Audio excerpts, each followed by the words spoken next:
What's going on, Lions fans? We're back for another one, the Thursday night roundtable, and we got a good, exciting one for you. Just be ready. All right. So I'm just gonna start off with the guys of the DSA and just introduce everyone. What's up, Luke? How you doing, man? You got a cat in the background? It's choking on a fur ball, bro. Bro, listen, we gotta have restoring the roar. Yeah. Quite literally, ain't no voice in that roar. Listen, we gotta have fun, bro. We have not had a roundtable in a long time. Everybody's boatload, up to their ass busy, and I just want to have some fun. So I decided to give you the raw, or I'm gonna do my thing that Easy love, that splash, right? So, sounding better. I'm just saying a little bit. I'm just saying. I can't say no more. But yeah, man, we get ready to have some fun. Have the thing. The campaign to get me to 3,000 before the season starts is on. Yes, I know y'all can do it. We're trying to get pretty much everybody to that next milestone. And that's the goal. So let's get it popping, man, and get ready for get your popcorn ready. And also get ready because I'm pretty sure Easy finna come with that bullshit. You ready, Easy? For you, dog. Hey, we gonna have some fun, folks, as you can see. And we got Jim Bordeaux of Detroit Lions on the prowl. What's up, Jim? Hey, what's up, man? Yeah, having some fun, and I don't usually get to go on roundtables because I'm up so early in the morning. But I'm so happy to be here. It sounds like a great time tonight. Right. We're gonna have some fun, man. It's been a while, so I'm happy to have you. Not but least, Easy. What's going on, brother? What up, though, man? It's been a minute. I've been feeding for some roundtable talks and some getting close to draft time, baby. So I'm ready to talk about my Lions. Heck yeah, man. Heck yeah. I feel that. So I'm happy we're on, 7 p.m., right? Earlier show. Hopefully, folks can tune in. Jim, why don't you say what's up to the chat? Hey, what's up, folks? I got Midwest Lion. I got One Pride 40. A lot of names I'm familiar with. One Funky Lions fan, BD Buster. We got Motown Football in the chat. What's up, man? Vikes 167. How you doing over there? Hey, Joey that's my man. Solo Dynamite. Real Detroit Lions fans have no idea who that is. Hey, welcome everybody to the chat, man. We're gonna have a rocket good time. I see DMAP Zoom just got in here too. All right. All right, man. So let's jump into a topic. All right. So first topic of the day, it's fresh news. The Lions signed Dean Marlowe. Dean Marlowe. Who? I'm just kidding.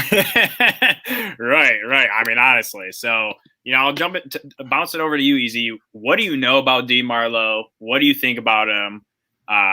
When you read this news, what was your reaction? Shit, man. When I read it, it seemed like one of those like low key signings that no one's like really familiar with. I mean, which it is, like truthfully. But after looking into him just a bit and saw the numbers he put up in limited time last year, I'm not gonna compare it to Glover Quinn, but it feels like Glover Quinn-esque, where he was kind of slept on in his former role with this former team, and he kind of I guess came to his own here in Detroit. I think that could be the refrigerator we're looking for. No, I think that could be the role he ends up in. I'm at work right now. I'm trying to find something that works. Let me try the studio room. Maybe I'll hook up one of these microphones. He says, why does he sound like he in a refrigerator? Damn. Real quick so I can take a picture. It was funny because I was like, man, why is Luke laughing? I didn't see any comment. Bruh, right? And then I was dying laughing. I mean, and then you got Tactical Puma coming in like Easy at the bottom of the well. He's in the bathroom, folks. Just right. Give him give him a minute. But that refrigerator one hit different. That's all I'm saying. It did. You talking about Taco Tuesday or Taco Thursday? Because my man Taco Jim, what are your thoughts? Dean Marlowe. I'm thinking special teams is what I'm thinking. I don't think this is a huge thing. I think he's a backup safety at best for me. Talk to him, Jim. I think he's we signed him with a guy. Hey, you know what? You got a shot. You had 1.5 sacks, 22 tackles, whatever.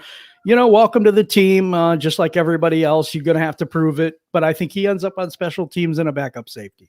I'm not even sure he beats out Will Harris. Which honestly, like just looking at it, the cornerbacks we've signed, the cornerbacks we have on our team and stuff, I totally see that. We got rid of a lot of our special teams players. and just the majority of our roster. So you kind of have to fill it in or at least have, camp bodies. Luke, what do you think about Dean Marlowe? First of all, shout out to the chat. They asses is on a roll. We got in a refrigerator, the bottom of a warehouse, in a damn warehouse. We got heat in a car trunk. They said, "Easy, need help?" Like, hey, bro, I'm in this car trunk. I don't know where we're going. Wow. Listen. First of all, Jim, man, great minds think alike, and that's exactly what he is. He is literally a depth guy. They're still going to draft themselves a safety. I think that he is a guy that's going to come in and allow them to draft the safety and give them depth at the safety position. Whereas where you look at the cornerback position, when we signed those guys, we already had our 2 starters in Okudah and Amani. And so at that point, the 3rd spot was up for grab, and then the rest was for depth and special teams. And when I look at Dean, I see another guy who's there for depth. He's just a depth guy, because you got to think right now, current, even though I know I think it was Steve-O who said this, he believed that Quentin Dunbar brought in to play safety. Don't know. Could be true. Yeah, I heard that. Yeah, he said that to me too. I'm not sure about that. I don't know. To be honest, it's possible, but it's possible. He's big. If you were to look at our safeties right now on roster, you go Tracy Walker, Will Harris, CJ Moore. And now Lord. But you know what? This is what I keep saying to everybody. This is a 3-year build. It's not a rebuild because we haven't been anywhere. But it's a build. It's not like, okay, every position is going to be filled by superstars of the first year. It's not going to happen, guys. We're going to have positions that are not filled quite yet. We have multiple draft picks next year, as we went over. So we have probably a 3rd, a 5th, and a 6th out of the comp picks next year. We got 2 first-round picks. We're going to have money next year, a little bit more. And then in that 2023 offseason, we're going to have a lot more cap space and a lot more room to work. So we're just filling in holes, guys. We're patching up the holes in the wall to try to make it look pretty. We're not tearing down the wall and building a new one. Yeah, I mean, you're hitting the nail on the head, right? You get rid of half your roster. What do? You have to fill the spaces, and you're not just going to go below 100 million. You got to get bodies. And this actually brings us into our next topic. So the majority of the Lions roster are on like 1-year deals. We pretty much filled a lot of our spots with 1-year, 2-year deals. And Luke, I want to ask you, how is that going to impact our team, and what does that mean for the future? I mean, the impact is nothing. What it means for the future is more cap, more room to really go at the people that we really want, to bring in real talent without killing our bank. The problem is this. If you look at the same old generic way that most of these teams go in and try to do a rebuild, they get a bunch of names. And now they got a bunch of guys on a bunch of bad contracts who came to a bad team to do a bill, and it sucks. This one, they said, F all that. Come here. If you want to play, you play. If you perform, you get paid. Whether we pay you or somebody else pay you, you get an opportunity here. Now, you can take your chances in free agency, go somewhere else, go to another team, but your ass ain't get on the field. At least here, you got an opportunity to get on the field. And I think that selling point is one that we should look at. It's a very good selling point. It's a strong selling point. And so when I look at what we're doing with all these 1-year deals, we're saying that I'm not going to be committing to you guys in a year where the cap went down almost 16 million. And y'all ain't did enough for me to warn. Most of these guys have had injuries or lackluster, underutilized seasons, or were buried underneath the depth chart. He's giving you a chance to prove yourself. I think that will breed something different. And I think that in the future, when you look up, those guys can now earn their paycheck somewhere else or stay here because they're good. And then we turn around, which is beautiful because you're now homegrown. We turn around and have all type of cap plus draft capital to smash any other free agency that comes out our way. Okay. I mean, I like that, man. I like what you're putting out into the universe. I just got a comment on this Devin99 comment. Richie Grant, man, I would absolutely love if we drafted Richie Grant in the 2nd round. I'm hoping he's there. I mean, this kid is a very talented safety. He could fall. Yeah, I'm hoping if he's there at our pick on the 2nd round, I would be absolutely happy as shit if we drafted him. I mean, the guy can play man coverage really well on wide receivers and tight ends, and he's a really good safety overall. I feel like he has some good instincts. So, I mean, we'll see. The question is he better than Will Harris? No, I'm kidding. Oh, God. That was not a real question. I thought April Fool's was last week. Yeah, we played that up a bit. Right. Easy, you know, all these contracts. We got 1 year, 2 year contracts. You know, we're bringing a lot of guys. How do you think that impacts us for the future? I don't think it impacts us too much in the future. Kind of like what I think Jim's the one that said it. We're kind of just filling holes to head into the season and compete as a football team, but not necessarily as like a champion. You know what I'm saying? We're doing what we need to do to get by till a lot of money's freed up next year. We need to actually make some moves to be competitive. And you know, this year's kind of a fill out too to see what we got and what we can do with it. And it's just filling holes, you know, to get by and you know, start the season. Do I sound any better or no? Oh, Yeah. much better. You definitely have gotten out the refrigerator, the bottom of the well, The bathroom, the warehouse, the bathroom. He's in the car trunk. Somebody said you was in the car trunk. Yeah, they did say that. Yeah, we were trying to get you out of the damn car trunk, and apparently you escaped. So bravo to you. So you sound way better. Right. So Jim, you know, we have a lot of these shorter contracts and everything. What do you think that means for us? It's easy. Sorry, easy. I didn't mean it that way, but anyway, had to do it. No, I think it is. It's like the one thing that the Lions are doing this time that I haven't seen them do in a long time is tell the truth. You know, I mean, they're telling these guys, hey, you know what? You can come here. You get the opportunity. You get to put yourself on film for other teams. Or if you do really well, hey, maybe you earn another contract. There's problems with these players. That's why they have 1 year deals, right? So we're filling holes, like I said before, but we're also giving these guys opportunity to put themselves on film. Or the other teams, as Luke said, no, you don't have that chance. They get a chance to earn a contract either with us or another team. They get to go to the pay window if they perform. So they got a chip on their shoulder, right? They're coming into Detroit saying, you know what? This is my opportunity. This is my chance. And you know what? We may not have a terrible, terrible team next year, but these guys are really going to try. They're going to give 100%. I love that. You know, and one of the big things I think about when I look at this is it's the exact scenario I wanted us to kind of play out, right? You evaluate your team. You have all new coaching staff, all new front office, basically a whole new team, right? You evaluate them, you see what you like, you see what's going to work with your coaching staff, and you don't spend crap in free agency. You go with minimal, you know, contracts, incentive base, all this stuff, and it's going to be very competitive because the majority of them are on very, you know, short-term contracts. So it's going to be super competitive for starting positions, which is what you want, and it makes them play for future contracts elsewhere, even for us, and then it, you know, gives you cheap labor. So I was super happy when I started seeing all these contracts pop up. $1.75 million is what we paid for Alex Anzalone. If this was the previous guys that Easy wanted to keep for the third year, we would have gave him $6 million for a season. We kind of would have. I gotta say he's right. You know what though?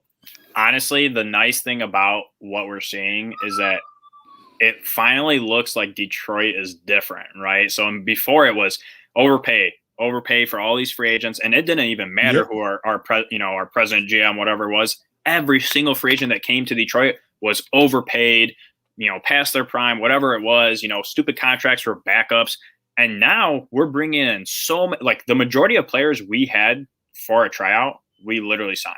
That to me tells me that like our front office is absolutely killing it, because in years past, we maybe got one or two of the guys out of the 30 guys we had trials for, you know, and we're getting them for cheap too. So like these guys want to play for these coaches, you know, and it's nice to see a little bit of change.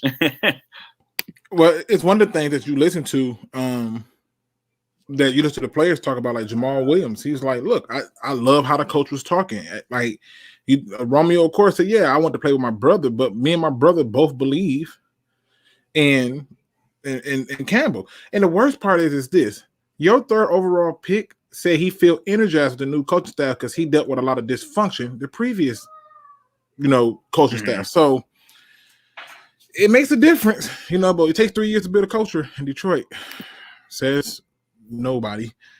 All right, so we're gonna go on to the next one, man. So one of the things I noticed was that people are projecting Anthony Miller of the Bears, so their wide receiver, to be a potential trade candidate for the Lions. Given our situation in the wide receiver locker room, Jim, what do you think? Would you trade for Anthony Miller? And if so, what would you be willing to give? No, I wouldn't do it. To be honest with you, it's wide receiver isn't the position of need for me because Jared Goff is used to playing with number 2s all the way across the board. Also, I don't see what we would want to give up for a wide receiver at this point. There's plenty of wide receivers in this draft that could be just as good as him. Sorry about that, but even in the second round, this draft class for wide receivers is so deep. No, I would give them a Happy Meal if that's what they want. A couple balls or something, or I'm not giving up draft capital for that. Okay. No way I'm doing that. All right, I mean, I can respect that, man. And the wide receiver class this year is crazy deep. Like, it's honestly one of the deepest I've ever seen. So I get it. You'd be investing a pick in someone that's going to be a lot cheaper and fresher and, everything. So I get it. Luke, Anthony Miller of the Bears. We know he's a speedster.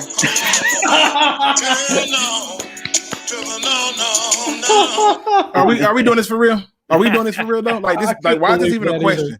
That's what I was wondering. Right, like why is this even a question? Like, let's be honest. No to no damn Teddy Bridgewater. No to no Anthony Miller. You are in a group of the least draft picks in this draft. Only one team has less picks than you, and that's the Seattle Seahawks with 3. You have 6. And the worst part about it is this. You're going to use what to get Anthony Miller? Exactly. In a year where this draft class is so deep that even Deep Throat can't compete. It's just that long. There's no reason, no logic, or anything to it that says that we should be making any trades with anybody that at this point with 6 picks, unless you're getting something that's so far left that you can't find in the draft. I can find 4 or 5 Anthony Millers in this draft. So hell no. To the no on trading for Anthony Miller. Sorry. All right. Easy, my man. Easy. What would you do, man? Would you be willing to trade for Anthony Miller? Hell no. All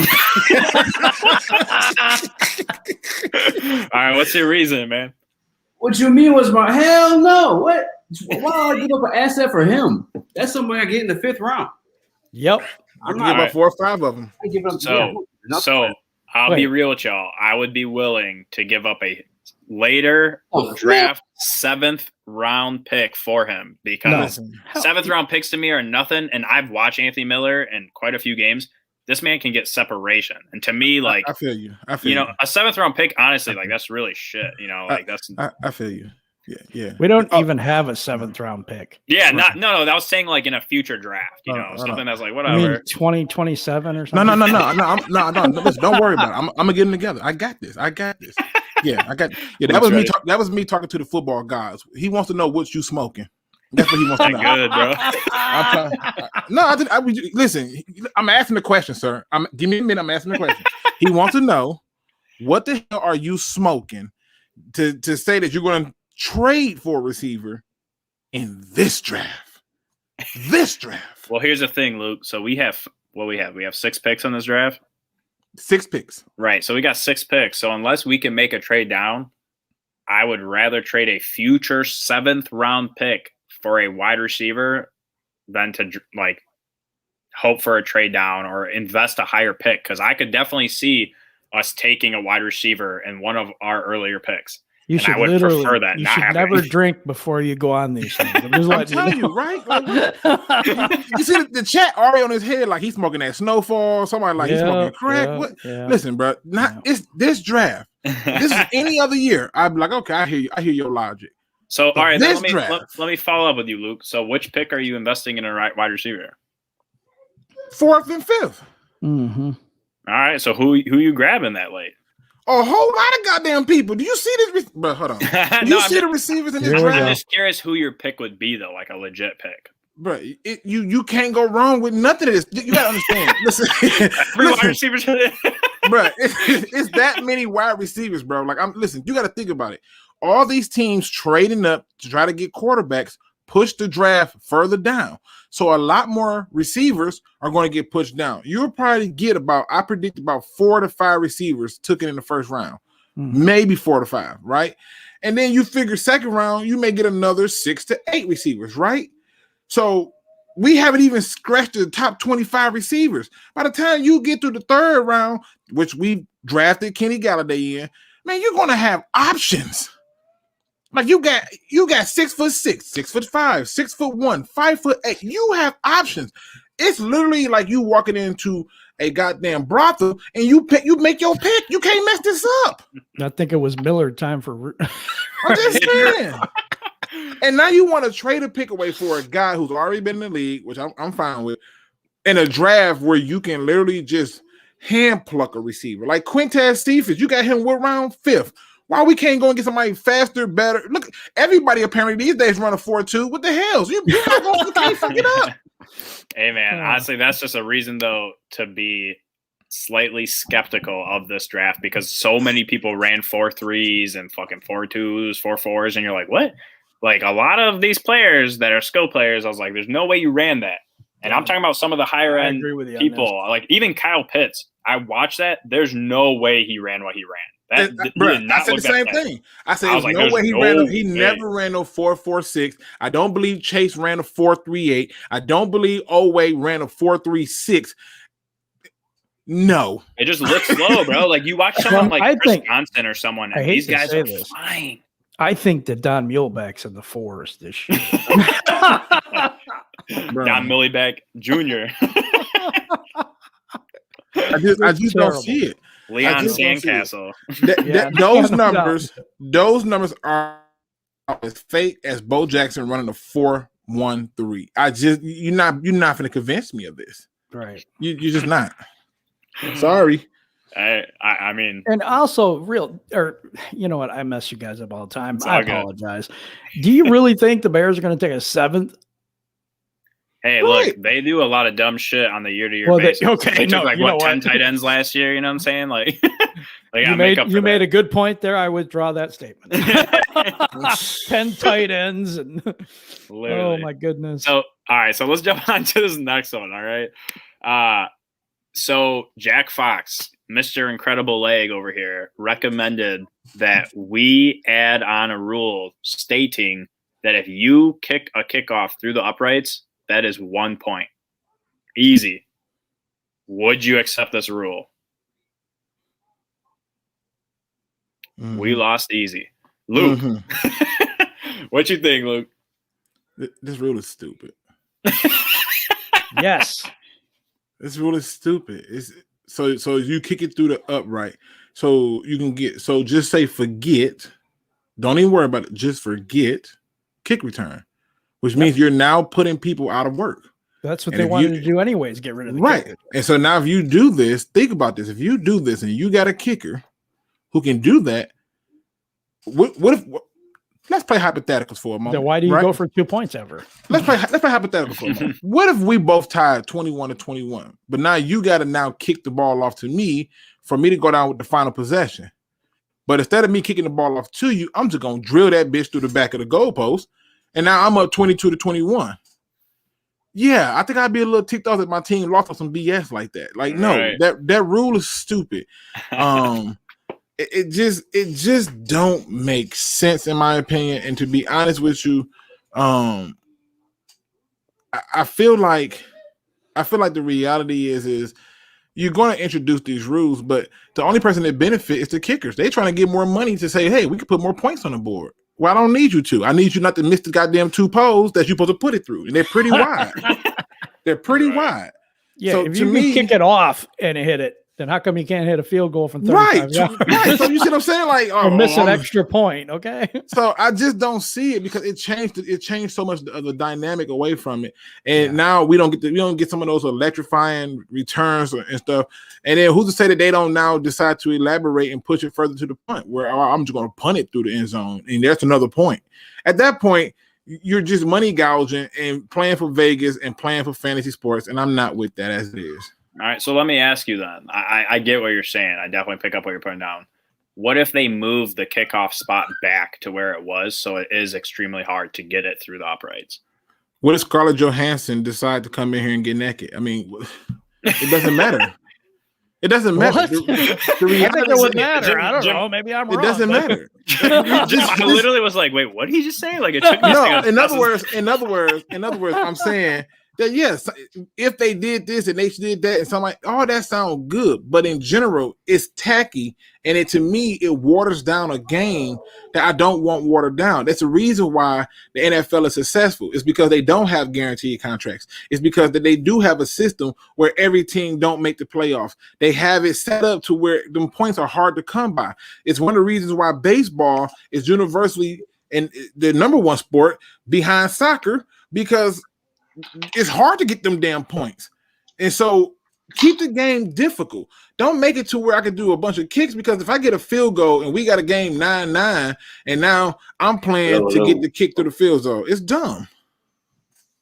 Right. Okay. Easy. I hear you back, brother. Did you hear my question? He's not back. He's still testing that mic. They like, bro, we're not letting you go home at all. You're gonna stay here and put this work in. Right. Jim, what do you think about this, rule change proposal? Would you accept it? Do you think it's just ridiculous? What are your thoughts? If I was dumb, I would, but no. Hell no. What are you talking about? I mean, you know what? I hate to say this, but it is absolutely ridiculous. Number one, there is something to be said about the integrity of the game. And for me, kickoff returns is one of those things. You know what I mean? So it cancels that out. Then we change a lot of the dynamic of the actual football game strategy, the way it's played. Going for 2 now becomes going for 3. Mm-hmm. When does it end? You know what I mean? I don't like it. I think we just keep with what we got. I mean, I don't like that rule in particular. No. As they once said, if it's not broke, don't fix it. Right. Yeah. I mean, I look at this rule and I'm like, that would be some like schoolyard type rules that you're creating to like make it fun because you got bored or something. And I don't think the NFL needs that, No, I don't. Especially that exact scenario that you mentioned, Jim, of like, or Luke, if it's 21-21 and you just kick in the upright and now I got to score a touchdown on the kick return or like the first play, like that would blow, dude. Like I would be livid. Like instead of walking into overtime, now I just lost the game by 1 because this freaking kicker has a leg. or better yet, take it a step further. What if the team score fast, but now they get to kick the ball off every single time? You essentially are giving them 2 points free every single time. So they score a touchdown for 7. He kicks through. He got 8 now. And then they score again. Now you got a game that's going by 8s, and before you know it, you looked up and you're just like, "Yo, bro, yeah, it's over already, man. It's over." Like, no, make it another hard. thing. One more point on this topic, right? We just signed a kicker that can't kick very well over 50 yards, right? So thanks a lot, NFL. This is going to pass now, right, dude? Honestly, that would be so. But I'm gonna tell you why. I'm gonna tell you why I enjoyed the signing of that kicker, because it tells me they're not playing for kicks. Thank God. Hey, you hope. No, listen, the reality is this. You have to, I'm gonna tell you something. If a person wants to lose weight, if a person wants to make money or anything like that, they got to start putting themselves in position to take away the excuses. If I got a kicker like Sebastian Janikowski who can hit it 60-something yards, or Matt Prater who can hit it 60-something yards, I'm not going to be more aggressive to get the points. I'm just going to get him in his field goal range, which I saw happen a lot over the last 3 seasons. Mm-hmm. Well, guess what? Now you got to be aggressive to get to get points, because 56 and 60 is done. That time is over. That time is over. So you got to get more points, and I think it sets it up for them to eliminate excuses. And so I expect to see that. Right. So Easy, you're back, man. What do you think about this?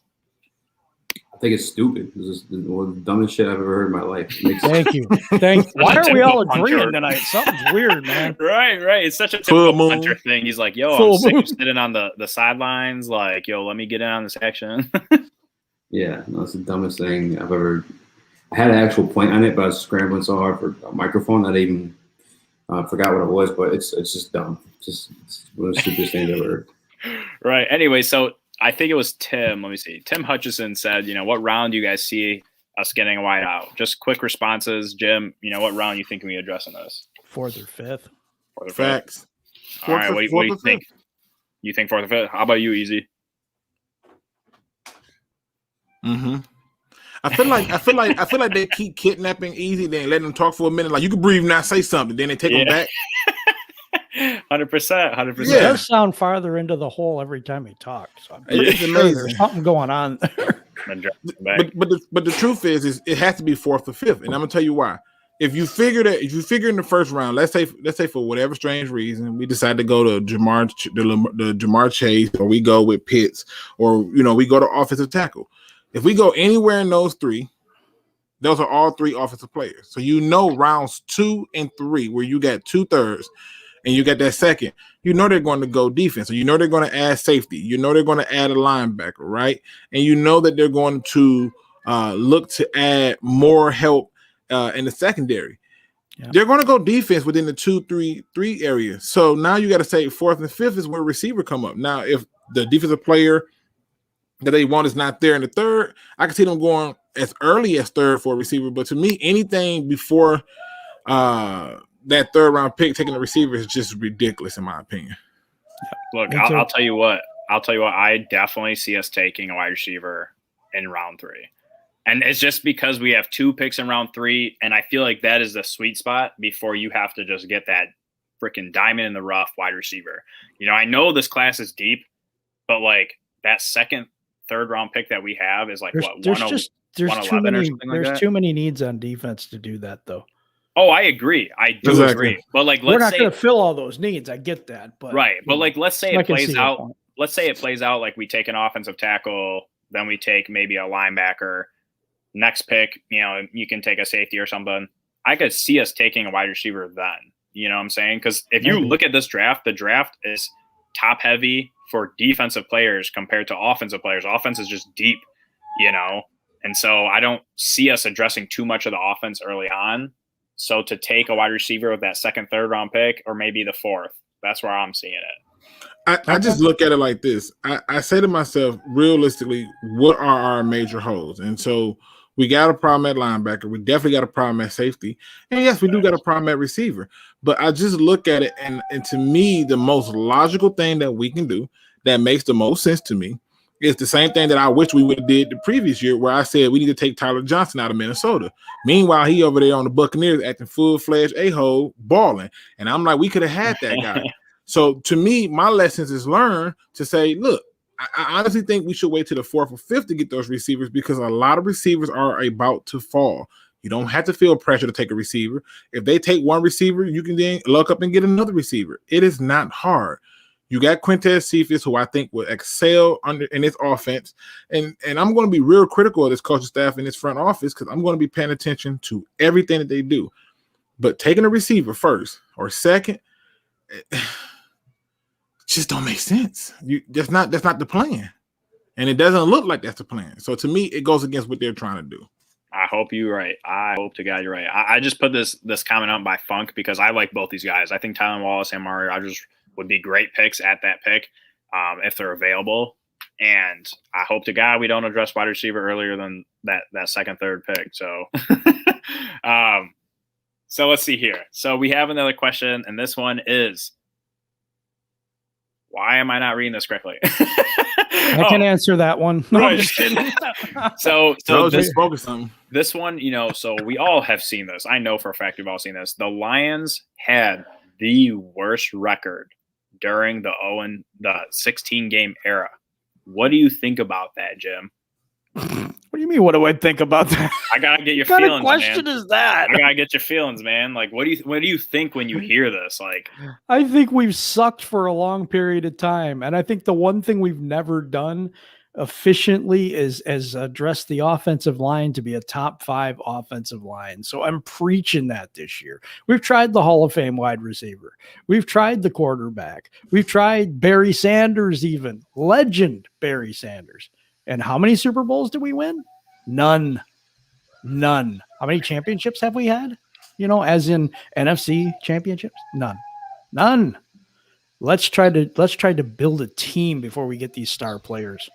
Right. No, I totally feel that. You know, Luke, when you hear that we were legit the worst team in NFL history statistically during this era, what comes to mind, man? How does it make you feel? I don't feel nothing.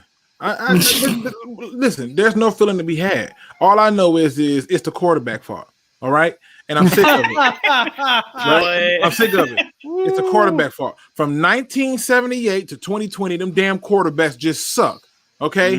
If we had a better quarterback, we ain't got these problems. Y'all don't get it. If we had a better quarterback from 1978 to 2020, we did. Eric Kramer, he won a playoff game. Bro, no, fuck Eric Kramer. He's trash too.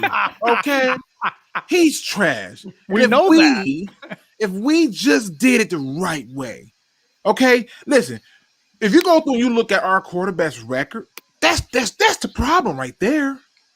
From 78 to 2020, you want to know how I feel? I feel like if we drafted another quarterback like Joe Flacco or Trent Dilfer or Rex Grossman or Jake Delhomme, we will be so much better. Listen to this. Okay. Hey, yeah, I know. Literally.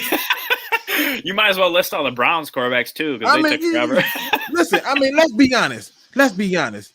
268 wins, 410 losses, and 2 ties. And you know what? The worst part about it is I'm still pissed because we should have tanked last year. We might as well add it on to that 268. Right? I mean, that 410. We should have added on to that 410 losses. Damn these Lions. You know what? If anything, I'm telling you right now, we need to draft another quarterback because I need that damn 410 to be 557. Okay. Yes. All right. So we need to draft another quarterback to get 557. And wow. Oh man, J-Mo. What was a rant in reverse? What's good? You walked into it, man. Luke has lost his damn mind. Oh no, man. I walked into beautiful music. Right. Listen, I'm just stating the truth around here. It's since 1978, bro. You know what happened in 1978? Me neither. That's the problem with this thing. I probably do, but anyway. That's the problem with this thing. Look, I'll be real with you. When I read that, I already figured we were bottom 2, like the Browns and us. But it honestly just felt like I was already kicked down because of the shit we've dealt with just during my lifetime. And then they took shit and put it in my face. That's what it felt like. I was like, damn, like we really are this bad of a franchise. Really? Hold on. So let me go back a little bit. Let me just go back because my sarcasm is on like 9,000 a day. So you felt like they put shit in your face, but you didn't feel no shit being tossed at you from the wild monkey that was Matt Patricia. You didn't see none of that when you were saying get him a 3rd season. You didn't see none of that wild poop that he was literally scratching off of his beard and his damn nuts and tossing it at you. You didn't see none of that. Yo, he was flinging that doo-doo, bro. You know what? Stockholm? I had Stockholm syndrome. Okay? Is that what it was? Okay. I just wanted to make sure that we addressed it because, like I said, in my rant earlier, I said if we don't understand that you have to build a team for you to be a quarterback away versus you trying to build a team around a quarterback, then we ain't gonna get it. And the teams who do it, the Steelers, the Patriots, that's why they in that era from 1978 to 2020, because all of our quarterbacks in that entire span, which is 21 quarterbacks, people, in case you didn't know, it's their fault. Let's blame them guys. You're right. Wow. J-Mo, what do you think, man, when you hear we're statistically the worst team in NFL history? Well, unlike the rest of you, I pretty much knew that, man. You know how many times I've made videos and literally called us the worst franchise in sports history? Like, this is nothing new to me. The moment the Cubs won the championship, we are officially the worst franchise in sports. So I'm not all mad and upset. It's not throwing in my face. This is something I know. And sadly, this is something that Jim knows. So it's not going to really affect us like that because we know. Like, I know what my team is, man. Like, come on. Look, man, I'll just be real with you. Like, I'm a competitive person, so that's why it really hurt, man. Like when you root for a team man. And you're as competitive as I am, you're like, damn, like you fucking suck. It just hits you, man. We should have tanked. We did over and over again. We tanked a lot. No, we didn't. We couldn't have tanked over and over. You know why? Because if we did, the fans wouldn't still be cheering and rooting and praying for a tank job. every fucking year. So we didn't tank. I see. So I got another question for y'all, right? We all agree that our linebacker core is shit. Okay. Yeah. It's not that great. We got hella problems.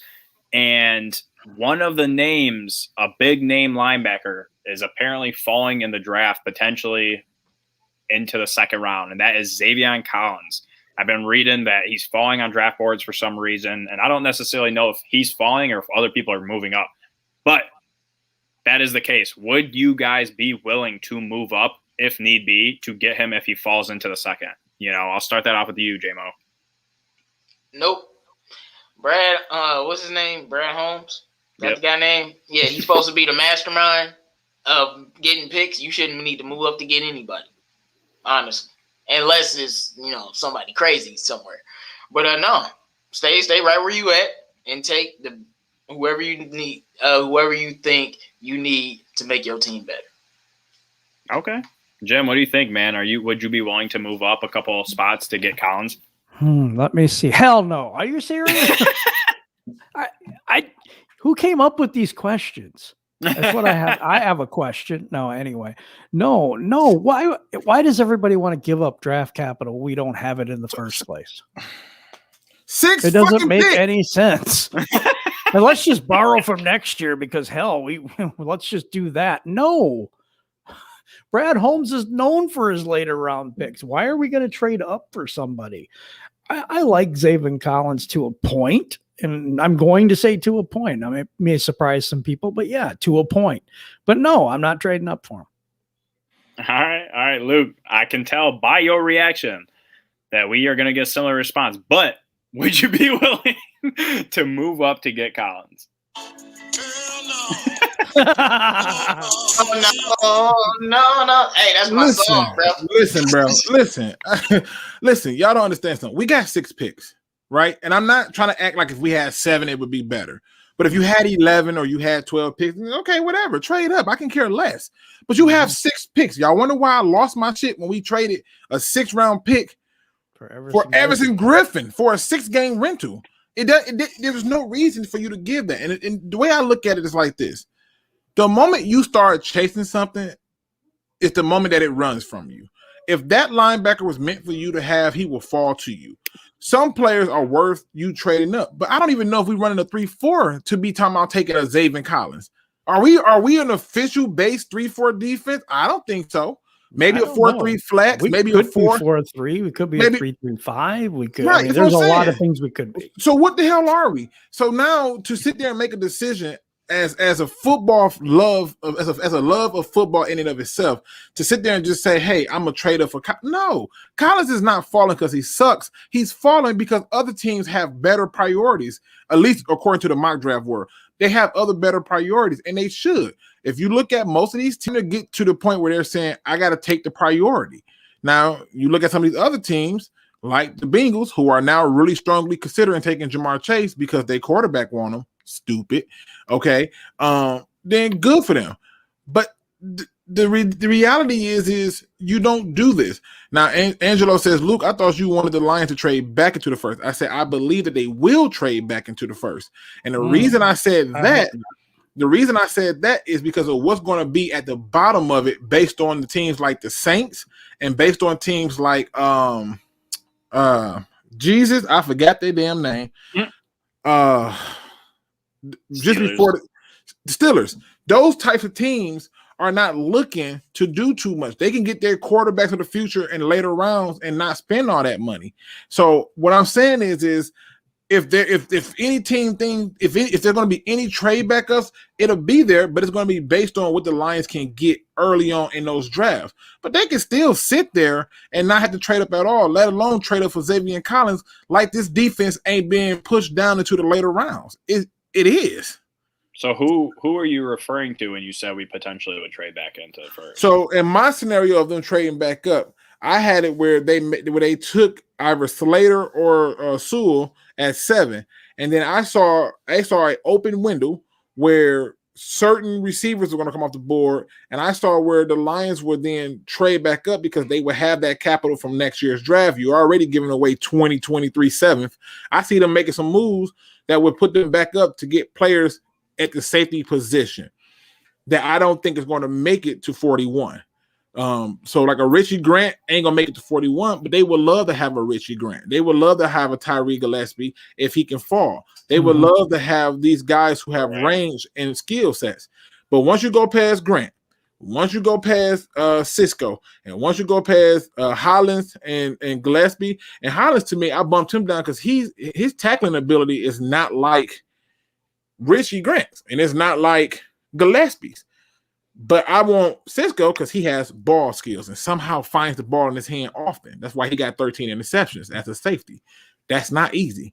And so I just look at it and I say, I can see them doing that. But let's just say hypothetically they sit there.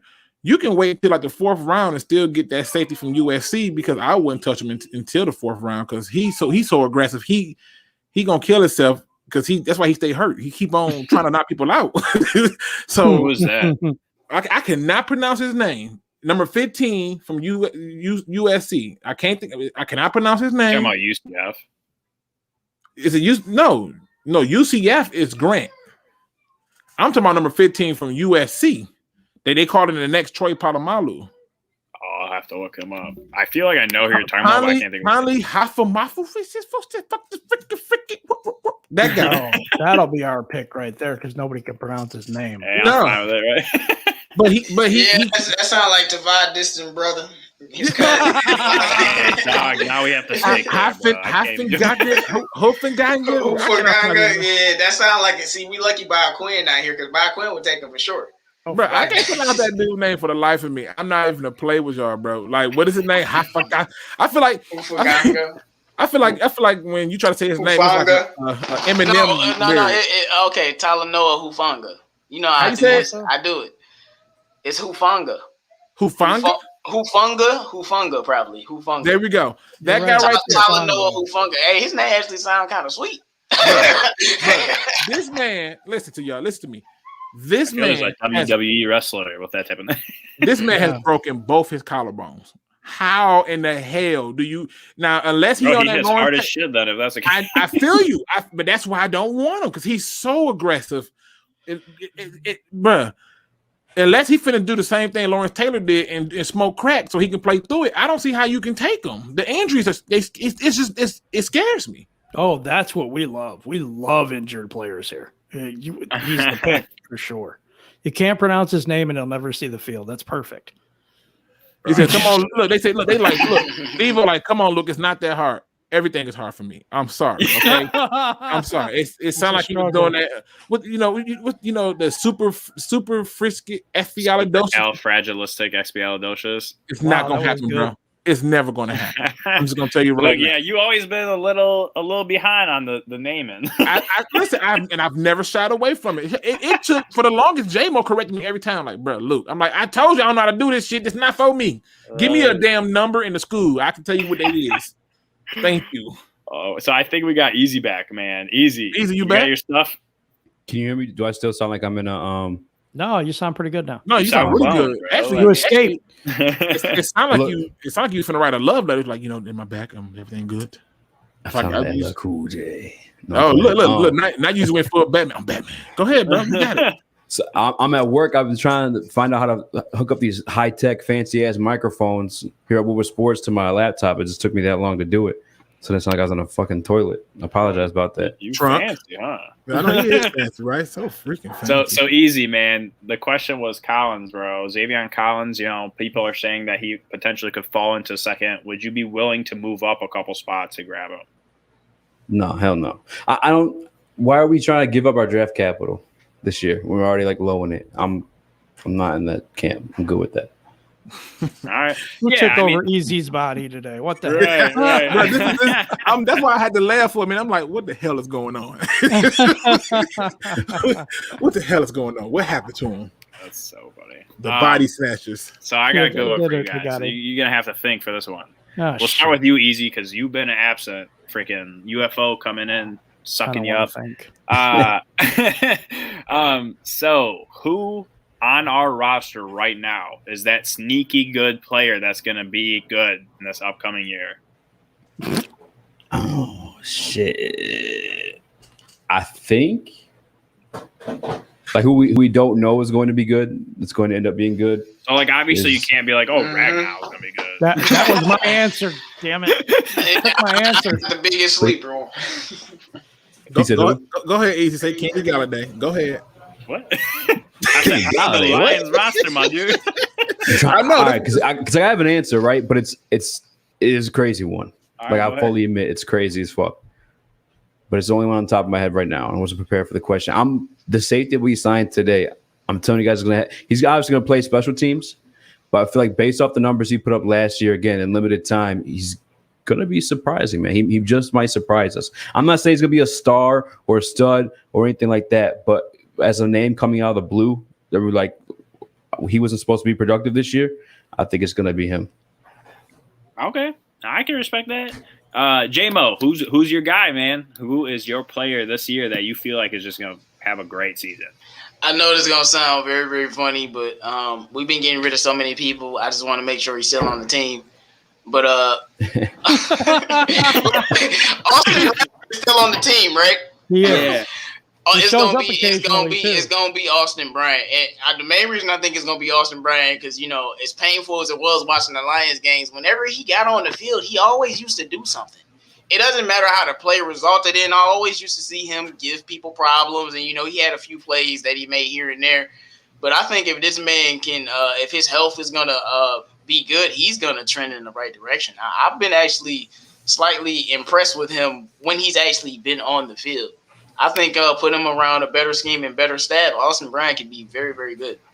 I'll tell you what, he did show some flashes, and I was like, all right. But, like, there was times, too, where he was getting some stupid penalties when he was in. And then the other half, he was injured. He had a stupid coach. I mean, what the hell? Yeah, but that don't make you stupid. I literally thought you was about to say, I literally thought Andrew would be like, oh, there were some times where he was getting cooked as well. This man said penalties. Come on, bro. Like, bro, he only played, like, a couple games, and he was getting penalties. Like, I mean, but it's a bad team. Just like Luke said, you gotta come on. But like he really was showing flashes out there. Yeah. All right. Well, we'll see, man. We'll see. That's right. Yeah. Jim, bro. I mean, I feel you. I don't like these injury-prone players, but I mean, that's like our whole roster. I feel like it pretty much is. But who's your guy that's like that under the radar player that could be a star for us next season? You know what? I'm not going to say he's under the radar, but I think it's Jeff Okudah. You know what? I like that. I do like that. He sucked because he wasn't really good last year, but he needed surgery in the summer, and the Lions played him anyway. Lack of speed and things that did show up on film in college. I think that the lack of speed we saw on the field is possibly that injury. I think that the better system and the better coaches help him too. So I think Okudah could make a big jump next year from what we see, which. I mean, there's no way but up, Right. I mean, you hope. Honestly, I do like that pick because you got to look at it like we cannot possibly have a worse pass rush, and we also are not going to have worse coaching. It's literally not possible. We're laying up 40 points a game. Right. And then you figure like this man was going up against freaking Allen Robinson, Devontae Adams, and Justin Jefferson, Adam Thielen. Like that is the worst division of wide receivers you could possibly go up against as a rookie cornerback. So I like that. And he was going against Fitzgerald too, wasn't he? Oh, he was. I mean, I was just listing the NFC North. Oh, I was going to say like that doesn't even include the other monsters. Yeah, I was going to say he went against quite a few, but I think he could have a bounce back year. Okay, Luke, sneaky good player. Who is it? I got a few. I actually got a few. Me too. Yes. The first one on defense. Better not say my guy. I'm just gonna be honest. I'm trying my best not to. But the first one on defense I'm gonna go with is Charles Harris. I thought of him. That was one of mine too. That I thought about. So Charles Harris only took 27% of the snaps for the Falcons. They had a stupid coach as well. You talking about Dan Quinn? Listen, bro. He Bob's brother.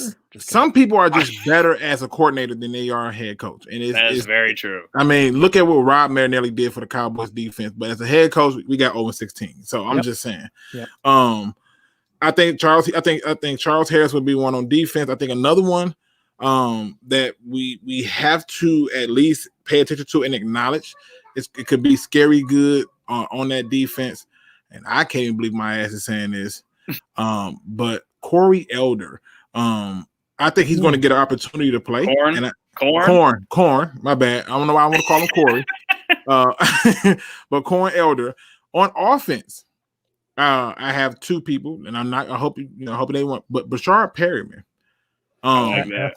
I like that. If he can catch the ball, we're good. Yeah. Well, here's the thing: you got. He's always been working with Dad. Dad gonna have him hyped up. Family's gonna have him hyped up. This is your chance to add your name into the legacy. And guess what? Let's be honest. He's probably gonna be covered by Kevin King because they're gonna take him light, and he's gonna torch Kevin King like everybody else did in that championship game. Hell yeah! So I think he's one. And my last one on offense that I think is gonna be scary good. Really, really scary good. Jared Goff. No, I'm kidding. Nah, not even Jared Goff. Not even Jared Goff. Chase Daniel. Not even Chase Daniel. I hate to say this, but Kerryon Johnson. I thought of that one too. You think he's gonna get touches? Because I don't see him getting more than like 20 touches. No, they're gonna I give see him touches. getting touches. I do. They're gonna get him touches because you're gonna be using Swift at the backfield more like Akers. So that means that the short yardage runs and those is gonna be like tempo runs is gonna be between Kerryon and Jamal. Mm-hmm. Swift is gonna get his runs, but when Swift is back there, watch, they're gonna throw the ball to him more. And oh hell yeah, 100%. I think those are the guys. I think them some guys who could be scary good. Look, I'll be honest with you. I cannot believe none of you said Julian Okwara or Deshaun Hand. I didn't say Deshaun Hand because we haven't seen him in a few years. Right. Right. Is he going to get to training camp? Shit. I mean, last time he was healthy, we had a different president. COVID wasn't around, and I had more money in my pocket because I ain't have as many kids. I mean, the dude been missing for a while.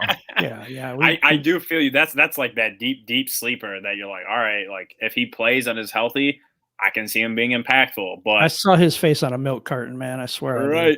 I'll tell you what, though, my big one though is Julian. Man, I am super excited to see what he can do because he was more stouted coming out of college than Romeo, and we've seen what Romeo has been doing for us. So the fact that he's been living with Romeo, had a whole year to pretty much study and kind of, just learn the game, and now he's going to be coming back healthy. Like this dude showed a lot of potential coming out of Notre Dame. So I'm actually like super excited because it also opens up some flexibility on that D line. Instead of having Trey Flowers on the outside, we could potentially move him in because he can play both inside and outside, right? Mm-hmm. You have Pennicini, you have Cornell. Like Cornell's another one that I was like, you know what? That's going to be an interesting guy to see how he plays, right? So there's love to see how he plays since he hasn't done it yet. They're gonna cut Cornell faster than a $2 prostitute from a pimp. It's over. Listen, man, I don't think they're gonna give Cornell a fair shot. I just don't. He's gonna go to the practice squad, or they're gonna just cut him. Because I remember I thought that Brandon Powell was gonna make the team, and nope. Right. I'll tell you what, though, if you look at how many players we have on the D line, we have a shit ton. So someone's gonna have to go. It's not gonna be either of the Oquaras. It's not gonna be Flowers. It's not gonna be Brockers. It's not gonna be Pennicini. That's already like 5-6 guys right there. Right. And you got Joel Heath. You got Hart Charles. You still have Strong Nick Williams, Kevin Strong, right. John Atkins. I mean, so there's some people there, but I think the other part that you left out though about the core is the fact that there's a natural competition that is going on between him and his brother. 100%. That's why he's my guy, bro. Like, could you imagine brothers lining up on both ends? They live next door to each other, bro. Bro, they live together. I don't even know if Julian moved out yet. He said he moved next door. I saw the interview he had on was it Good Morning Football or something like that. He said that they live next door and they plan on doing a lot of stuff together, and the competition is real with them. He said they never been able to play together on the same team at no level, so the competition is real. He said there's a lot of trash talking going on right now, where Julian is like, I'm about to do what you couldn't do and stuff like that. I'm like, oh, really? So if there's anything more competitive, it's a brothers rivalry. Hell yes. And I'll tell you what, man, these guys are going to be like making bets like, yo, I bet you I get more sacks this game. And Funk is saying like they're different positions, but I see us using Okwara more like a DN than a linebacker. Like how the Packers used Clay Matthews. Yeah, he was a linebacker, but almost all of his snaps were basically at from the 2-point stance, rush and go get the guy, or core, go get the guy. Michael Brockers and Trey Flowers up the gut. You want to run the ball? Okay, we're gonna put at over the nose. We're gonna put John over the nose. We're gonna put Brockers over the B gap, and then we'll just. I mean, I can see all type of scenarios. I know. It's exciting. It reminds me of 2 years ago when I was like, "Yo, this D line's gonna be dominant," and then everyone fucking got hurt. You know it's funny. I hate to say this. So Easy just posted, "I'm here," right? And I'm gonna tell you why it's funny. Because when it came in, all you see is the mouth wide open, and it's like, "I'm here." Like we see you, bro. You ain't gotta yell it. Okay, we see you. Like, why is you so loud about it? He's like, "Get me up in the building." Man, it took me so damn long to get this microphone situation situated, man. Microphone fiend. Now he wants to talk. Now he wants to talk. Right. When he was in the building. Oh, and I'm just in the chat now too. Is what I'm saying. Hey, so we got another question, right? So that was a fun one, but this one is: how does the Sam Darnold trade impact the draft? Right. So pretty much, Darnold went to the Panthers, and so that pretty much guarantees that the Jets are drafting a quarterback, right? Everyone was like, Kyle Shanahan and why am I totally drawing a blank? Salah, they're super cool. He's not going to take a quarterback, blah, blah. I was like, bullshit, you're not taking a quarterback. Then they go ahead and trade Darnold. So guaranteed Jets are taking a quarterback at that position. And now the Panthers already have their quarterback position addressed. So that knocks out one of our trade partners potentially. Easy. Since you haven't been in the building, now you hear. How do you think the Darnold trade impacts our draft? It impacts our draft because it limited our trade partners and people want to move up if our idea or plan was to move back, right? Because now the San Francisco, was a trade partner, not San Francisco. Yeah, San Francisco was a trade partner of ours. Panthers were a trade partner of ours. They both got satisfied in spots that they want to be or guys that they want at the quarterback position. It just kind of limited. It took down our asking price for that 7th overall pick, honestly. But I still think Denver's there. Obviously, Washington was interested, but I think that they're a team that could possibly win now. So I don't know that they're going to want a 7th pick or a rookie to lead their team. They probably want someone they can plug in now. So I don't know if Washington's there. Actually, I'm going to scratch that off. But Denver, it took down the asking price for that 7th overall pick. So it did have an effect on us. And it did have an effect on us because the Bears fumbled again. How the fuck? Bro, that honestly is I don't even so know what to say to that shit, bro. That shit blew my mind, man. There's somebody worse than us. I'm just thankful. Dude, but they made the must be playoffs real too, so happy, it's like Tim. I want to make fun of them, but like they're doing better still. Like what? Like fuck them, bro. I hate the Bears so much. Wait. More than any other team. Wait. Let me go back. You don't say 2 things that I'm in my head. I'm like, what the hell he just said? Did you just say the Bears did better than us? They did. I didn't say that. Well, the Bears have done better with us. What do you mean that they made the playoffs and we didn't? Oh, you talking about like last year? Yes, in general. I thought you were talking about. I thought you were last, talking like, about 50 like years, this so. off season. Oh No.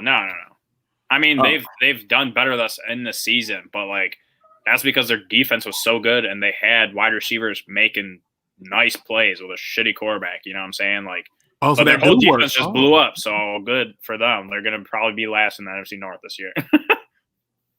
Well, let's hope they are. Oh, yeah, I hope so. Jim, I know you have that Sunday day rivalry with your wife. So I do.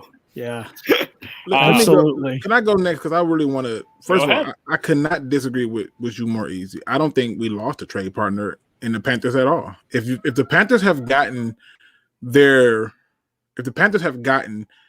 quarterback, and I saved this just for this show, if they got their quarterback, and let's just say hypothetically, Sewell is then picked up by, say, the Bengals, I think the Panthers will now still trade with the Lions to move up 1 spot so they can get their damn tackle. But I wouldn't do it. What? that's not. There's no dude to the tackle class this Talk year is crazy. I just love as you, deep bro. as the You talk wide crazy. receiver That's why I love class. you, I guess. That one's wild. Okay, listen, think about it. If you're sitting up there right now and you got a college coach who's took over the reins over there in Carolina, they've already told Teddy Bridgewater to seek a trade, right? You didn't lose no real capital because now you got to ask yourself, if you're the Panthers, would you rather have Sewell or the more athletic tackle in Slater? And I think they will more. Okay, but why would we make that trade? Because that's stupid for us. I'm gonna tell you why we would. we would make that trade because it gives you more draft capital. We only got 6 draft picks, and you can still walk out with a Tavin Jenkins if you wanted to. Plus, at that point, at that point, I like Slater. I'm with you, but I'm just saying if you sit there and you move down from one spot because you've seen people do stranger things, Mitchell Trubisky, right? I mean, let's be honest. We saw a guy trade his whole entire draft for a running back, so this is not unheard of. Real quick, before you cut yourself down that rabbit hole, and I'm asking everybody too. I'm just curious: has anybody ever made a move to top 10 for a lineman? Has that happened before? Like, is that like a? I don't know, honestly. No, I don't remember that, to be honest. It's happened before. Has it? Yeah. The NFL it's just I don't remember somebody coming from lower than 10. I mean, we went from 1978 to 2020 with all them terrible quarterbacks. You got to believe somebody traded for a damn tackle in the top. Didn't last year didn't it happen? I feel like it happened last year. In the top 10? Yeah, did somebody trade up into the top 10 and get a tackle? I could have. I don't know. Was it the Bucs? Somebody did. I mean, nonetheless, we lost the Panthers as the trade partner. I don't think that they're trading up for an offensive lineman. Okay. So Luke, I have a question for you just about that. So I mean, they move up one pick. What are we getting in return? So that's the point. If you got a team who wants the same player that you have, now your price got to be different. Otherwise, you are perfectly okay with taking your tackle, which is what I want them to do. But if you're talking about getting more draft capital for a team who's still trying to add talent, and you telling me the Panthers was already willing to give up some capital for Stafford, but now they got their guy and they only gave up second-round picks, and you want to move up one spot, you can pretty much get their pick at 8. You can get some more draft capital in the second round of this year's draft or next year's draft, depending on how you want to go about doing it, and you can still make a host of the moves. Keep in mind, the player that we need to fall to us is Kyle Pitts, because even if you move down to 8, you got Dallas at 10, who is salivating over Kyle Pitts. And you already know that Denver's taking a quarterback. So Dallas got to talk to us. They have to.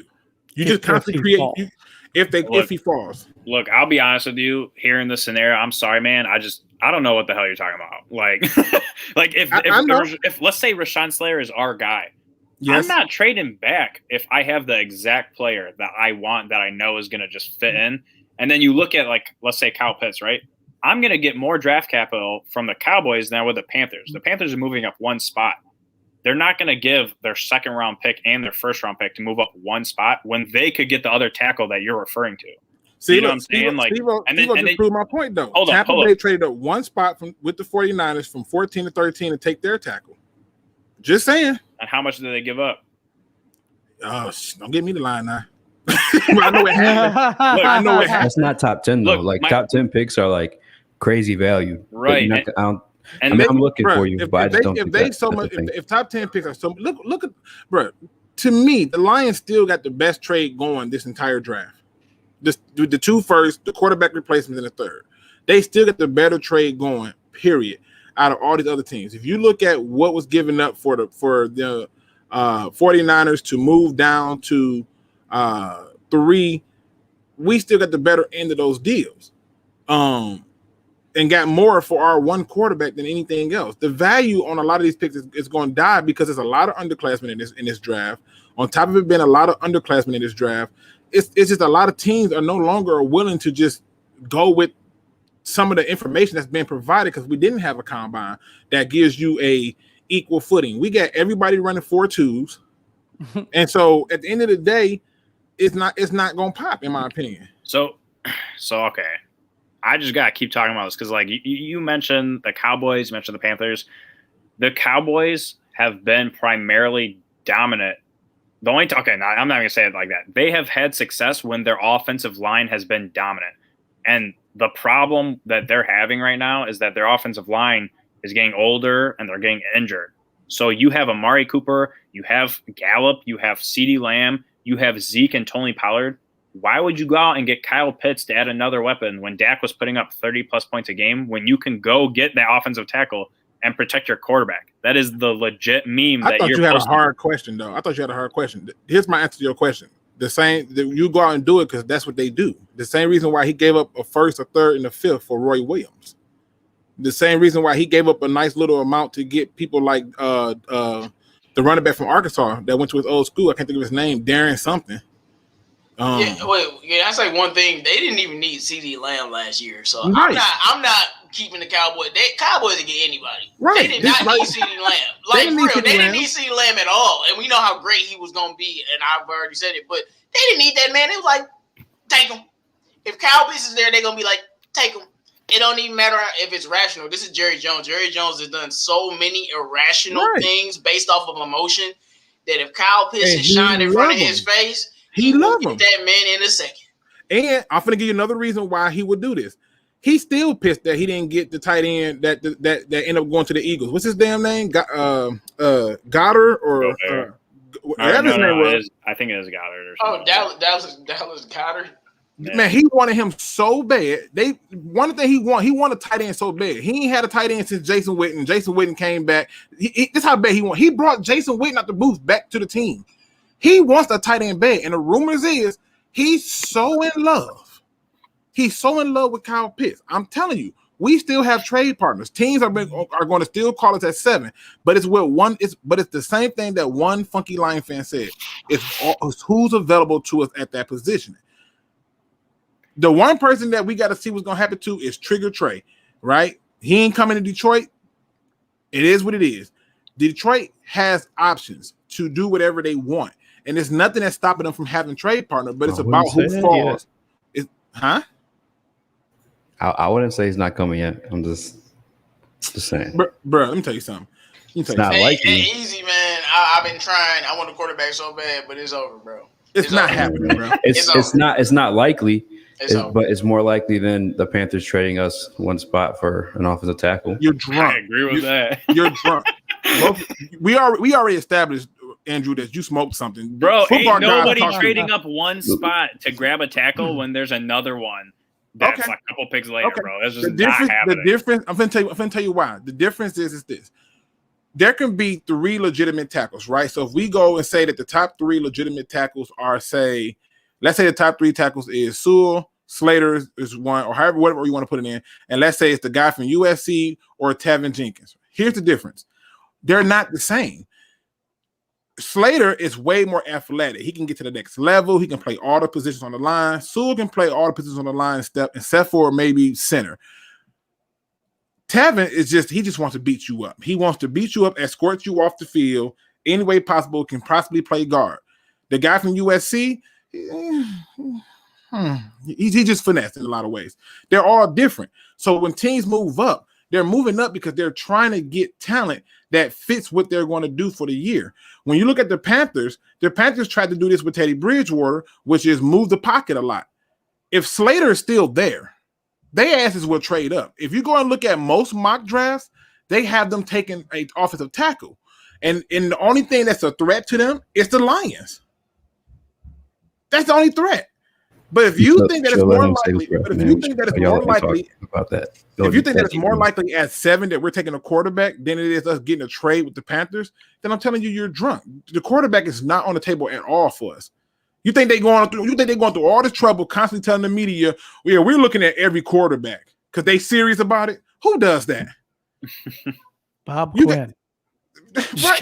Like, let's be honest. They're not. I don't think I'm drunk at all. It's definitely still a possibility. As someone who lands there who didn't think was going to be there is in front of you, and it's a quarterback that you think is a next generational talent. Who? The only quarterback they in love with is Zach Wilson. The drunk part is you thinking that the Panthers are going to move up one spot for an offensive tackle. That's the only drunk statement that in this conversation right now. But we go to the next question. Again, that's the problem. That's the problem when people drink. And I try to tell people all the time, leave the bottle at home because you got to understand.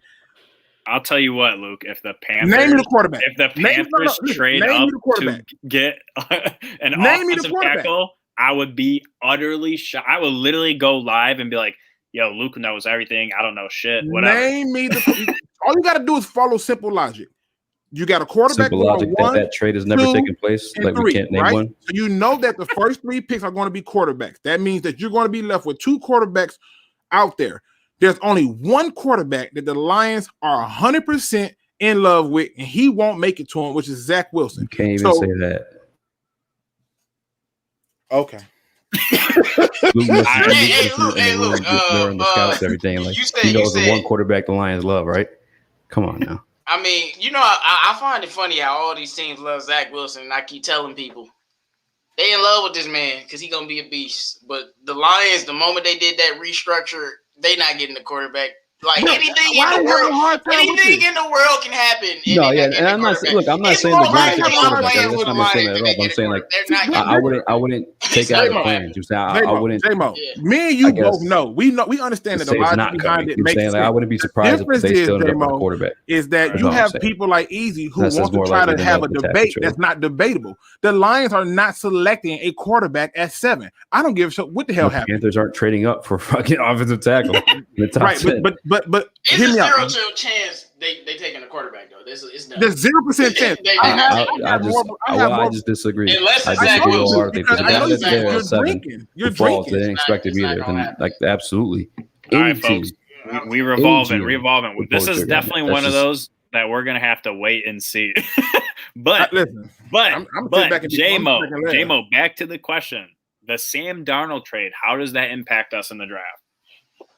Well, honestly, I didn't really pay attention to the trade, but based on this conversation, I would just say if the Lions want to get whoever they want to get, they don't really have to move. Just take what you want to take at 7. Like quarterback ain't on that list, but I was just saying, just take whoever you want to take at 7. I don't think it affects us that much. The only thing it affects me because Zach Wilson ain't gonna be a Lion and I'm hurt. But it affects me more than the Lions, to be honest with you. Once that happened, my soul was broken. I like getting Zach Wilson is impossible now. But the Lions, they're like, all right, cool. They wasn't going to get a quarterback anyway. So, I just feel like they're just going to do whatever they want. The best player that they think is available. And I want the offensive tackle. That's just me. Right. Well, it's not just you. Can I ask you this really quick? Hold on. Can I ask you this? One funky Lion fan. First of all, that statement's not true. They did not give up 3 picks this year. They gave up 1 pick this year and 2 picks in next year's draft. So no. Secondly, if you just go through and you look at what the trade was, which was, if I'm not mistaken, it was like a 3rd in this year's draft that they gave up, and a 2nd and a 3rd in next year's draft, or something to that effect. I want to say it might even been a 4th. I'll go back and look at it really quick. But they didn't give up 3 picks in this year's draft, which is why they still have opportunity to move up if they feel that somebody's going to take those tackles. But it's all based around who falls to us at 7. If for some reason that if for some reason that the damn Dolphins and what's the other damn team? Bengals take Slater and Sewell, the Panthers is sitting up there and they're saying, okay, well, damn, if Detroit is talking about taking a damn tackle, I got to get in here. Now you got more options. And all you do is move back one spot, which then opens up the door for people like Chase and Pitts to fall. And then you got Dallas, who's in love with Pitts for whatever reason. Not saying that they should not be, but they'll be willing to sell a soul to get them. And I understand why. It creates more options for the Lions. It sounds crazy. Everything I say sounds crazy. And then it happens. And then we go, oh, shit, that happened. So I'm just saying, just look at it. They only gave up 1 pick this year for that trade for Darnold. That's it. They gave up 2 in next year's draft. They gave up 3 picks. They did, but 2 for next year. Right. Why is y'all having a hard time with this listening problem? Listen, it's 1 pick this year and 2 in next year's draft. That's the trade. It's a 2nd and a 3rd in next year's draft and like a 3rd or a 4th in this year's.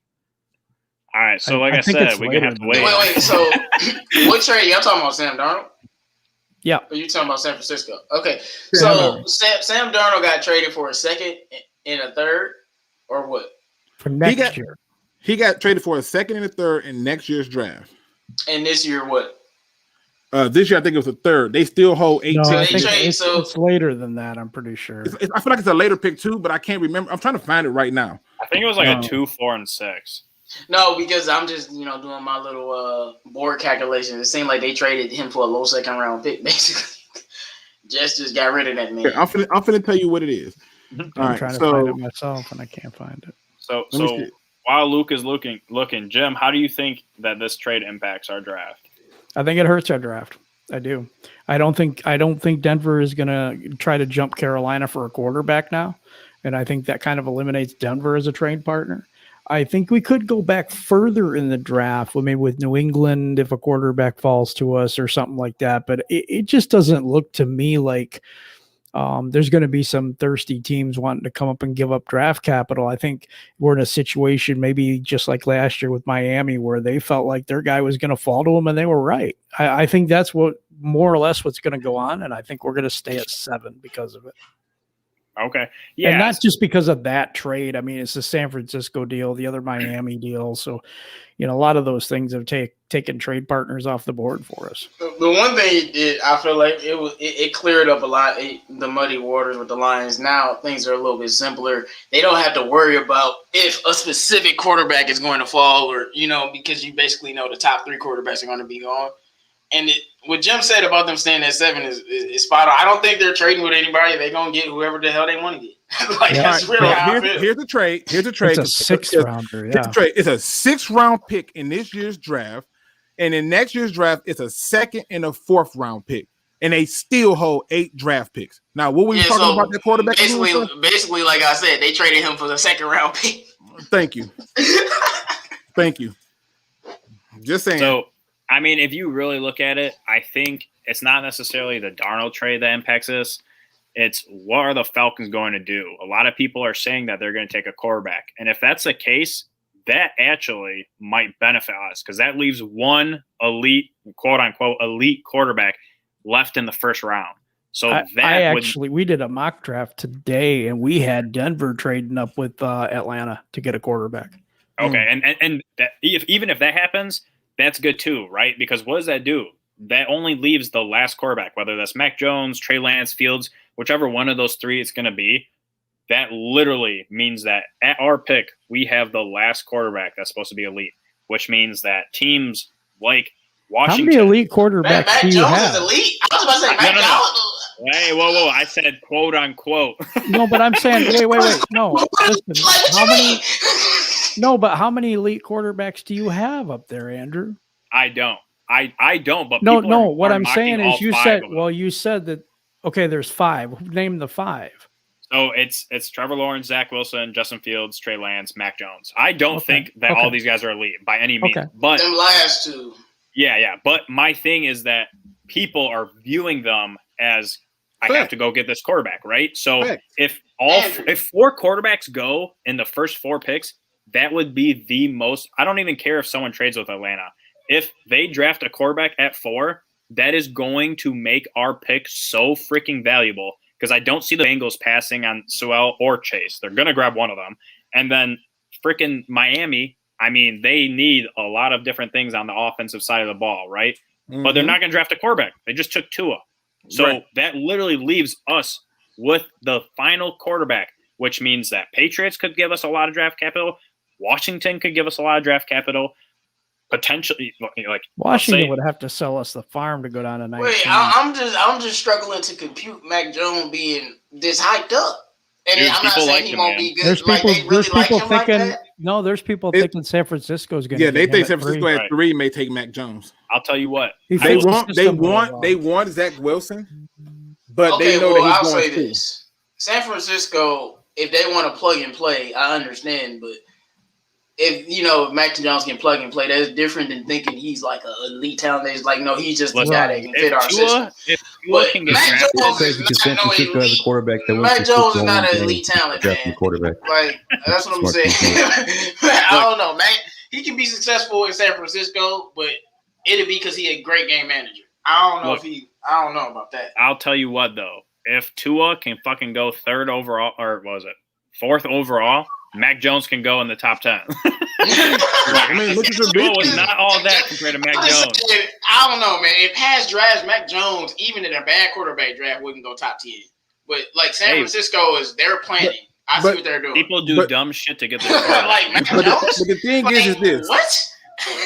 The thing is this. We still are not out on trade partners because, like I said, there are certain players that at 7, you're in perfect position because there are certain players that are still going to fall to you. That still opens the door for if you want trade partners. Realistically, you still let's say for example, if Denver is no longer on the table for us, the Panthers are still on the table for us. Dallas is still on the table for us. The football team, I try not to say the other name, but the football team is still on the table for us. And then you still have some of them later round guys who will be willing to trade up, that's willing to give up multiple picks in the first round in other years to do this. So you got to look at all those different things and put it together. And you still, like, for every one that you lost, you gained another one because people are moving down the board because there's about to be 3 to 4 quarterbacks taken. Yeah, so, one more thing about Mac Jones. I wanted to say, I don't think he's going to be a bad quarterback. I just don't think he's a first-round guy. Like, for example, Dak Prescott is phenomenal, but he's not a first-round quarterback. So it's just I'm talking to the people in the chat. And Drew Brees, what you smoking? Yeah, bro. I mean, Drew Brees type caliber quarterbacks don't come often. Yeah, like I said, Mac Jones could be a phenomenal game manager and like do well, but that's because he fit that team. But like at talent or something, like if you put him on a bad team, he's gonna look like utter trash. Mm-hmm. Right. So, all right, we've been on for like an hour and a half. We got the final question, which I know Luke asked us because he wanted a little bit of heat coming. It's okay. So listen, I'm all about finding the most sensible, logical decision makers. You're gonna know it based on their answers. Right. So this is gonna be our last question. So if you guys do have questions, post them in the chat. I'm actually gonna ask this question. I'm gonna answer first because I want to get my opinion out there first. So the question is, what position gives the Lions the best chance to increase their win total this year at pick 7? My answer, offensive tackle. 100% all day gives you the best chances, right? You pick a quarterback, what the hell is that going to do for you? You're going to have 2 quarterbacks on your team. This is just my opinion. Obviously, 4. People can feel different. Right. Anyways, so you're going to have 2 quarterbacks. You can't start 2 quarterbacks, right? We're not running a wildcat crazy thing. So for me, offensive tackle not only helps your defense by staying on the field longer offensively, but it helps you set up the run, helps you set up the pass, helps you with literally everything. You could have a potential top 5 offensive line if you get Slater or Sewell, and that is going to help us win games because you could play how like a team like Dallas did, like the Raiders did when they had very elite offensive lines and no defense. You know what I'm saying? Like we have DeAndre Swift, we have TJ Hawkinson. That alone could be the staple of your offense if your offensive line is good enough. Adrian Peterson, when Adrian Peterson was breaking records and stuff, who the hell was their wide receivers? You know what I'm saying? They had a good O-line. AP was killing it. We have Hawkinson. We got Swift. We're going to draft a wide receiver. Go invest in that O-line and help your team out. Do me last, please. That's fine. Jim, what you think, man? What helps us get more wins this season? Well, it's the only logical thing, and it's offensive tackle. It's for the same reasons you said, but I think that the cleaning crew at Ford Field knew about how nasty, dirty the top was for Matthew Stafford because he was on his back looking up quite a bit last year, and he could see all the dirt and dust up there. No, I'm kidding, but seriously, everything is predicated on the offensive line. Your quarterback has time to throw. Hey, your receivers get separation. If you can run the ball, you can play action pass more effectively, in my opinion. Also, you're going to give Goff a little bit more time to throw. He probably doesn't look good up on his back looking up at the lights either. Right. All I'm saying is offensive tackle opens up a whole lot of things. And you have an offensive line that has a Pro Bowl guard, a good left tackle, an up-and-coming left guard. You kick Big V into guard, and you play that tackle at right tackle. And you have a decent offensive line that could be a top 10, top 5 offensive line, which we haven't had in Detroit in a very long time. Yeah, I mean, obviously, it was my answer too. For me, you can't ever go wrong building the trenches. So with that being said, J-Mo, what you think, man? Pick 7. What helps us get the most wins next year? Who are you taking? What position? Well, the position that helps us get the most wins is a wide receiver, to be honest. Yeah, if we had I'm just talking about like winning games. I know Jared Goff needs protection, but he's best off play action. And if you had Jamar Chase, he's going to score some touchdowns and take pressure off of every single player on the entire team. Not saying I want a wide receiver, but if you're talking about wins in our division with the matchups, that tackle we grab, even if he's whoever he's supposed to be, could get eaten alive by any one of the elite pass rushers in our division. Let's be honest. So I would definitely say wide receiver. We just talking about win column. I did not expect anyone to say that, but with that being said, easy. What position do you think helps us get the most wins in this upcoming draft? I think at 7. Yeah. For sure, it'd be offensive tackle. Preferably the right side. I think we kind of sat with Taylor Decker. I like what we have in him. But yeah, no, for sure, offensive tackle for every reason that you name. All right, Luke. What you think, man? I just wanted to go last so I can hear Easy admit to the fact that we didn't need no damn quarterback. But just to be sarcastic, I'm just going to say. The question was what position will help us win this year? Like if we're taking a quarterback this year. The question was what gets us more wins this year. And so the train has been pushed on many people's fronts, particularly yours, for Trick or Trade and other quarterbacks to be taken in to sit there for 3 years. And it doesn't make sense. And so even on the receiver side, we've already tried that experiment, right? Like there's a graph that I keep putting up that show what it looks like to have somebody blocking of substance. And I know people don't like it. It's not the sexy pick. But the Dallas Cowboys took Zach Martin, a guy who was playing tackle for Notre Dame, and moved him to guard. They did the same thing with Travis Frederick, moved people around, and they utilized those people to create an offensive line to run the ball. And the bottom line is I don't care if you got a Jamar Chase or a Kyle Pitts. If your quarterback is on his back, he can't do nothing. And if you can't believe that, go and look at the Super Bowl. Go and look at Kansas City versus Tampa Bay. Tell me what Patrick Mahomes did when he got a Travis Kelce and all them damn receivers. And before somebody come in here and say, oh, they drop passes, remember the simple fact that he didn't get to sit comfortable. His ass was under constant pressure, and it showed. You can fix that, and let me go back one step. You can show that they saw that was the problem because they dumped half their damn offensive line to bring in better offensive linemen.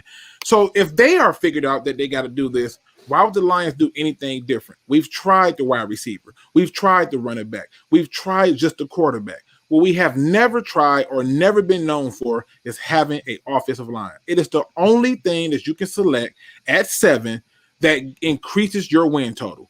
Receiver don't do it, Kyle Pitts won't do it, and quarterback damn sure won't do it, which is why the Lions should and more than likely will take a tackle if they don't trade out of that pick.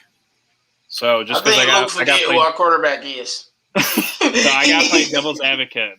So just because, Easy mentioned this, what position sets you up for more wins in the future? So not just this year, but in these upcoming years. And I'll start this off with you, Luke. The offensive tackle. All right. It sets you up for more wins in every way. You have to be able to establish the run for whoever's here. And I had a whole rant earlier because I talked about this article where this guy broke down some logical thinking where he made the following statement. And I'm going to read it out loud for people who don't understand. It says, what the Lions should be doing is something I spoke about here before. General Manager Brad Holmes and company should build a team that is built for a quarterback and not build a team around one. Because quite frankly, it would be nice to be a quarterback away versus being a roster away. There is nothing else you can take for this team to have more future success than the offensive line. In fact, Dallas has had more success with an efficient offensive line than they have with trying to build around a quarterback. And so what you see is every time you see these teams who are succeeding, the other team is getting hit. Go back to every Super Bowl that you want to look at. Tom Brady, when he, especially against the damn Giants, they were tagging him, constant pressure on him nonstop, and it wasn't going out well for him. So even in the long haul, you have to build through the trenches, period. Go ahead, bro. Can you name any of his offensive linemen from this year? Who Tom Brady's offensive lineman. Can you name any of them from this year? I'm a Bucs fan. I can name all of them. What the hell? Are you serious? Oh yeah, you like those fucking jerseys. Are you serious? Devin Smith? They just drafted Warford. I mean, will you want me to keep going? Are you serious? They drafted Tristan Wirfs, who I wanted to draft last year, and we took Okudah. I'm just putting that out there. But just saying. Simmons. Just I wanted him too. I wanted Wirfs. I'm just saying. Even if I'm not Even if I'm not a Bucs fan, look what they did. They were a team that built a roster and then plugged in a quarterback. Because while people are talking, Tom Brady played like ass for a lot of those games throughout that season. I watched. But the defense was so good. The run game was popping. Then they went out and Cap added on to the run game. They were able to put in Leonard Fournette, take him out, bring in Barber, take him out, put in Ronald Jones, take him out. And then the tight end room was not even human. You had you literally didn't even have to have OJ play. OJ didn't even play. You had Cameron Brate, you had freaking Rob Gronkowski. And so what they did was they built up the team and said, let's plug in a quarterback. He had games where he sucked ass and they still won by double digits. Why? Because the team was built for them to succeed. If you look at the Super Bowl game, he had to do nothing. He had a clean pocket for the most part. The other guy didn't. And they lost bad, and he looked bad for a second Super Bowl because of what? He could not stay in the pocket and be comfortable. He ran out the pocket, he got popped. He stayed in the pocket, he got popped. The only thing that sets you up for success is building a team, and it starts in the trenches. Offensive tackle, 100%. Hey, I just want to say, I know what you were trying to explain your little spiel, but if somebody from Kansas City heard this, they would think you're a Patrick Mahomes hater. That was so funny. I was laughing the whole time. He's like, he got popped. He couldn't do nothing. Listen, he looked like he really couldn't do nothing. Like we know, he looked like Matthew Stafford, and you remember his whole career. His whole career. He looked like Matthew Stafford. The way he was getting hit, constant pressure, and I'm telling you. The sensible thing is this: you have to take advantage when you have some part of some semblance of your team complete. You have 3 offensive linemen rolling. They've already been in the media saying that they're moving Big V or exploring Big V at the guard position. Complete the offensive line. That's one thing you ain't got to worry about for the next few years. And no matter who you take at quarterback next year or the year after, you have your line secure. They've already read up and paid the money for Taylor Decker, so he's here. They're going to give a deal to Frank Ragnow. He's going to be here. Big V is still under contract for the next 3 to 4 years. He's going to be here. And Jonah is just coming off a rookie season with 3 years with a possible 5th on there probably, who's still going to be here. Build up the damn offensive line. Build up the damn defensive line. There go your foundation, and then plug and play. Or let's go back to the old Stone Age, draft the best receiver available like Calvin Johnson and watch him set every NFL record, fingers get broke, start a weed club, smoke some weed, then quit like Barry Sanders. It's going to be the same thing over. History will always repeat itself when we don't learn from it. We have to do something different, and it starts at the offensive line. You have 3.5. I'm giving Big B a half, and then add another 10. So I'm going to have to let Jim and JMO say their piece before I get to easy. So Jim, what position you taking to set us up for the future? It's the same old offensive line. If there was a defensive lineman there, I would think about an edge rusher. But in this situation, no. Yeah, like if you got to go offensive tackle because you got Big V at guard. That's how you complete the offensive line. I don't think I have anything more to say than Luke because Luke said it very, very well. So I'm gonna leave it at that. All right. I'll just go on to JMO then. JMO, what position you taking to set us up for the future, man? For the future, offensive line. Same reasons? I mean, yeah, because it's funny. Like, I'm not a Rams fan, but you would think I was because I've probably seen more games of Jared Goff than a lot of quarterbacks. Probably every quarterback except for Brady and Lamar Jackson. And he needs weapons. I know he needs an O-line, but when I'm looking at our 2 units, the wide receiver room is worse than the offensive line. So I know Jared Goff needs weapons. So if you're talking about this year, he needs a wide receiver. When we talking about the future, then to me, that's not Jared Goff. So go take the offensive lineman so you can plug and play somebody better. Okay. So I'm going to say my piece, and then I'll let Easy go last. You got to save the best for last. Yeah, I'm all about the trenches. I feel like the most expensive parts of your team are going to be those trenches, right? There's 5 offensive linemen you got to pay. There's only 1 quarterback you got to pay. You got 4 D linemen. These guys can draw a pretty hefty, check, right? Defensive ends, top defensive ends in the league, 100 million plus, right? Aaron Donald, 100 million. You want to draft those players that are doing the dirty work for you, and that all stems from the line of scrimmage, right? Who's going to win the trenches? If there was like a Nick Bosa or someone like in years past in the top 3, I'm all for trying to get one of those DNs. But in this draft, it's a tackle position, man. Rashawn Slater, if he's there, I'm 100% taking him. And I just feel like if you have a good O-line, I mean, it just sets everything up. It helps your defense, helps your run game, helps your passing, helps your quarterback. It literally helps every aspect of the game in every way. And so for me, that's my opinion. So I'm going to throw it over to you, Easy. What you think, man? What are you taking to set us up for the future? Depends who's there. That's true. I mean, it depends. Honestly, if you're talking about like just what's going to make your franchise better for the future, if a quarterback is worth the shit is there, the answer's quarterback. There's no question about it. That's why they go number one overall year after year after year. Unless there's one, obviously, again, just not there. It's the most valuable position on and off the field. It opens up everything for you, again, on and off the field. Actually, I'll take it back on the on. It helps you on, but off the field, it does tremendous things for you as far as opening up cap space. I'll go back to the fact that I've repeated and beaten everyone's head time and time and time and time again. You look at the last most recent Super Bowl champions, most of those guys, all those guys except for two, Peyton Manning and Tom Brady, arguably the best to ever do it, are on team-friendly deals. The average salary of the Super Bowl winning quarterback is $8 million.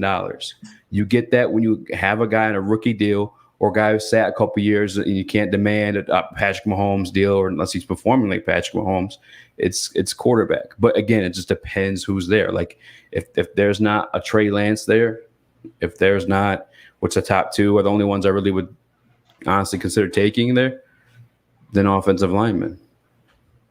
Okay. But I guess the thing that we all look at is that, don't get me wrong, like you have to have good players. I don't think Goff will win a Super Bowl, but he's a placeholder, right? And every year, I think about this all the time because people always say, you know, at least the majority of the fan base, honestly, is like 50-50 split of taking quarterback. My thing to them is always, well, like, why can't we draft one 2 years from now when we have 2 first-round picks? Why because can't you don't know if you're going to be at number 7. The other thing too is you have 2 first-round picks. You're not mortgaging those up to move up to get the guy. You keep those picks and you build your team. This doesn't make sense. Am I the only one that hear the ridiculousness of this whole idea of trying to get somebody to win on a rookie contract? The people who are winning on rookie contracts are going to ready-built fucking teams. Detroit Lions is not a ready-built team. So ain't no point in taking no quarterback on a rookie built contract. He's not starting right away. We're going to be a ready-built team because we have these next two drafts. We have 2 first-round picks. 3 years of him sitting. Have a ready-built team. 1 year of success, and we got to give him a big contract? Come on, people. Let's be honest. Matthew Stafford was sacked 38 times last season. 38 times. Jared Goff was sacked 23 times. If you take the average of a Jared Goff career and you look at how many times he was sacked on average, it's 25 sacks. Now you compare that to Matthew freaking Stafford, who had this uncanny trash line. He averaged 32 sacks a season. The thing that y'all not understanding is this. We keep trying to do this quarterback thing. We keep trying to do the receiver thing, the running back thing. When are we going to do the thing called the trenches? The last time we had a legitimate defense, our defensive line we've been doing a thing called the trenches, Luke. We have not been doing it. That is a lie. Lincoln Tomlinson, Taylor Decker. If you don't stop this noise, what do you mean? We have not look done at our draft history, Luke. We have not done it, bro. In the first round. You're wrong. Stop it. You're wrong. But we haven't finished. You're wrong. We have taken offensive line in 2 of the last 5 drafts. We said the trenches though. Bob Quinn never drafted a defensive lineman in the first round. Offensive line though. Yeah, we're talking offensive. Trenches is both sides. No, I know what you're saying, but he drafted what, 2 offensive linemen?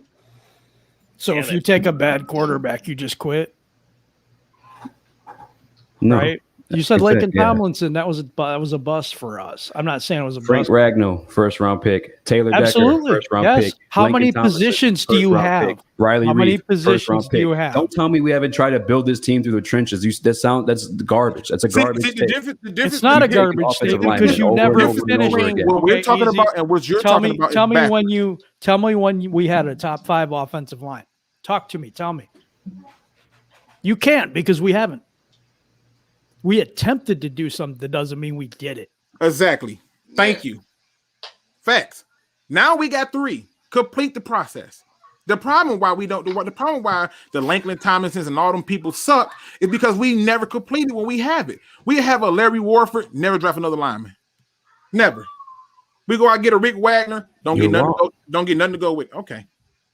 Okay, you're right. So we should You're only right. draft one linebacker then. But listen, Be listen, done I with it don't forever. listen. I don't have to argue about me being right or me being wrong when their quarterback is averaging 32 sacks a season. I don't have to argue about that. He got sacked 38 times last year with a line that had 3 good linemen, and they just darted everything off of his right, our left. I'm just calling the facts. You don't gotta like it, but that's just the truth. I see people in the chat who like 313 Kurt. He said, "Oh, you see, I see Easy's point. I do. I know we have tried to address, but there is a difference between trying and succeeding. Exactly. That's where I'm at. And It's hard because it depends on your philosophy. If a quarterback is there, that's the guy. You have him on that deal. Guess what? When these offensive linemen hit free agency, they're yours. You can afford them. And now you're and they're sure things. They're not like these offensive linemen we've taken. And the quarterback's a sure thing. That just haven't worked out. Let's talk about Joey Harrington. The guy that's a sure thing. About Absolutely. Andre Ware. Let's talk about.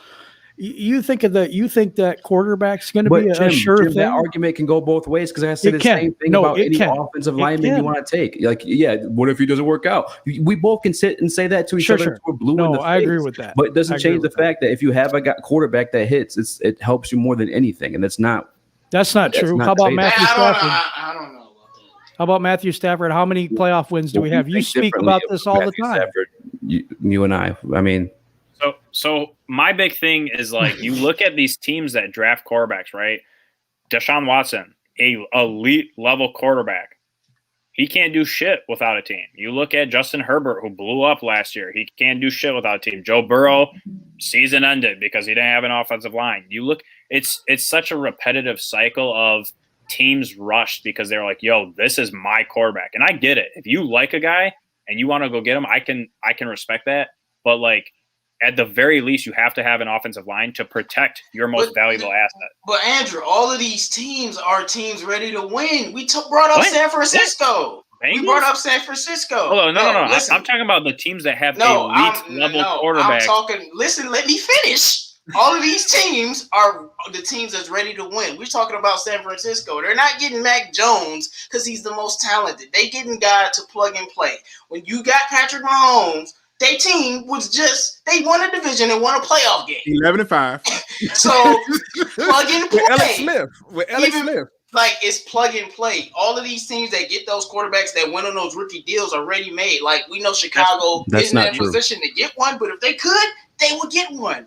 J-Mo, you're making my point. Do we not have 4 first-round picks these next 2 years to build a team with the front office and coach that we all seem to believe in from everything? Tell me what quarterback on the rookie deal didn't win on a ready-made team? J-Mo, we're not a ready-made team. I'm not talking about us. That's not what I asked you. We have 4 first-round picks these next 2 years. That's not what I asked you. This guy's not starting this year. I said at worst, he's starting 2 years from now. At that point, after having 4 first-round picks, that's a ready-made team. The quarterbacks only win on the rookie deal if the team is already stacked. Oh my Jesus! What are you talking about? Like, give me a team. Give me a quarterback that won on a rookie deal on the team that wasn't stacked. Is he starting this year? That's not what I'm saying. I'm saying quarterbacks, you said they win on that rookie deal. They win a Super Bowl. And I'm telling you, those quarterbacks that win on the rookie deal in the Super Bowl go to ready-made teams. But it doesn't happen the first year. So your point about us going, it doesn't happen the first year. It didn't happen the second year. The team is ready-made regardless. The team is a contender regardless. You can't tell me a quarterback. You cannot tell me a quarterback that went to a team that wasn't ready-made. Did they win the first year? You cannot tell. They were in the AFC Championship. They were in the AFC Championship. And then next year, they won. Did they win that? J-Mo, stop. Did they win that first year? J-Mo, hold up, bro. Let him talk. J-Mo, did they win that first year? Give me one quarterback on the rookie deal so that you won on a trash team. Go ahead and mute him. And then I'll address this. We have 4 first-round picks these next 2 years. If we draft a quarterback, we all damn well know he's not playing or starting this year unless it's due to injury or very, very poor performance. He is then going to be plugged in to what you guys want to call, quote-unquote, a ready-made team. The team won't be a ready-made team. Bro, that's what I'm trying to tell you. That quarterback, ready-made team, but you guys winning 11 games this year. Come on, the quarterback that he's not going to play for. The quarterback, I was about to say, the quarterback that you want, we're going to have to pay him before we even think about winning something. Right. That's what you're not getting. We're not going to win nothing on his rookie deal. Easy. You're out. We're too far back. You're wrong. We're not going to win nothing. No, you're wrong. We're not going to win nothing on his rookie deal. You're wrong. What are you talking about? Did Mahomes win on his rookie deal? Did Mahomes go to a ready-made team?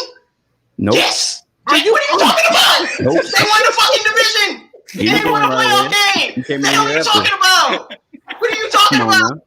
What are you talking about? Hey, What do you easy. mean what I'm talking about? I They won the respect your division. What the opinion. fuck you talking about? But Kansas City was legit winning their division like every year. Every single year, bro. Bro, what in the What are hell? you talking Wait. about? You said who was winning the division every year before you went there? Dude, Kansas City was winning almost every year, man. Andy Oh, Reid, it was them. they were The legit only team known that for, won the for division was winning. Denver. Yeah, they were Outside legit of known. last 8 years. Yeah, they were legit known for winning their division and not doing shit in the playoffs because of Alex Smith. Exactly. So they got Patrick Mahomes, a ready-made team. Like I said, if San Francisco trying to get Mac Jones or where the hell they're trying to get, it's for a ready-made team to win the Not a championship. ready-made team, fan. So San Francisco not a quarterback away. Oh my God. Hey, look! I'll tell you what. I am so excited for this draft, so we can just know what to look forward to. You know what I'm saying? We're all passionate. We all have our different ways about it. But with that being said, we have been on for almost 2 hours, folks. We are not going to be answering any more questions. We're going to start wrapping it up. All right. So Why? You've been going. We was asking crazy questions all day. Man, we got things to do, bro. Yeah, we're going to have to save it for Tuesday. Y'all know Tuesday, Thursdays, just tune in, baby. Definitely subscribe to all our channels. Hit that like button, subscribe, tune in every Tuesday and Thursday night.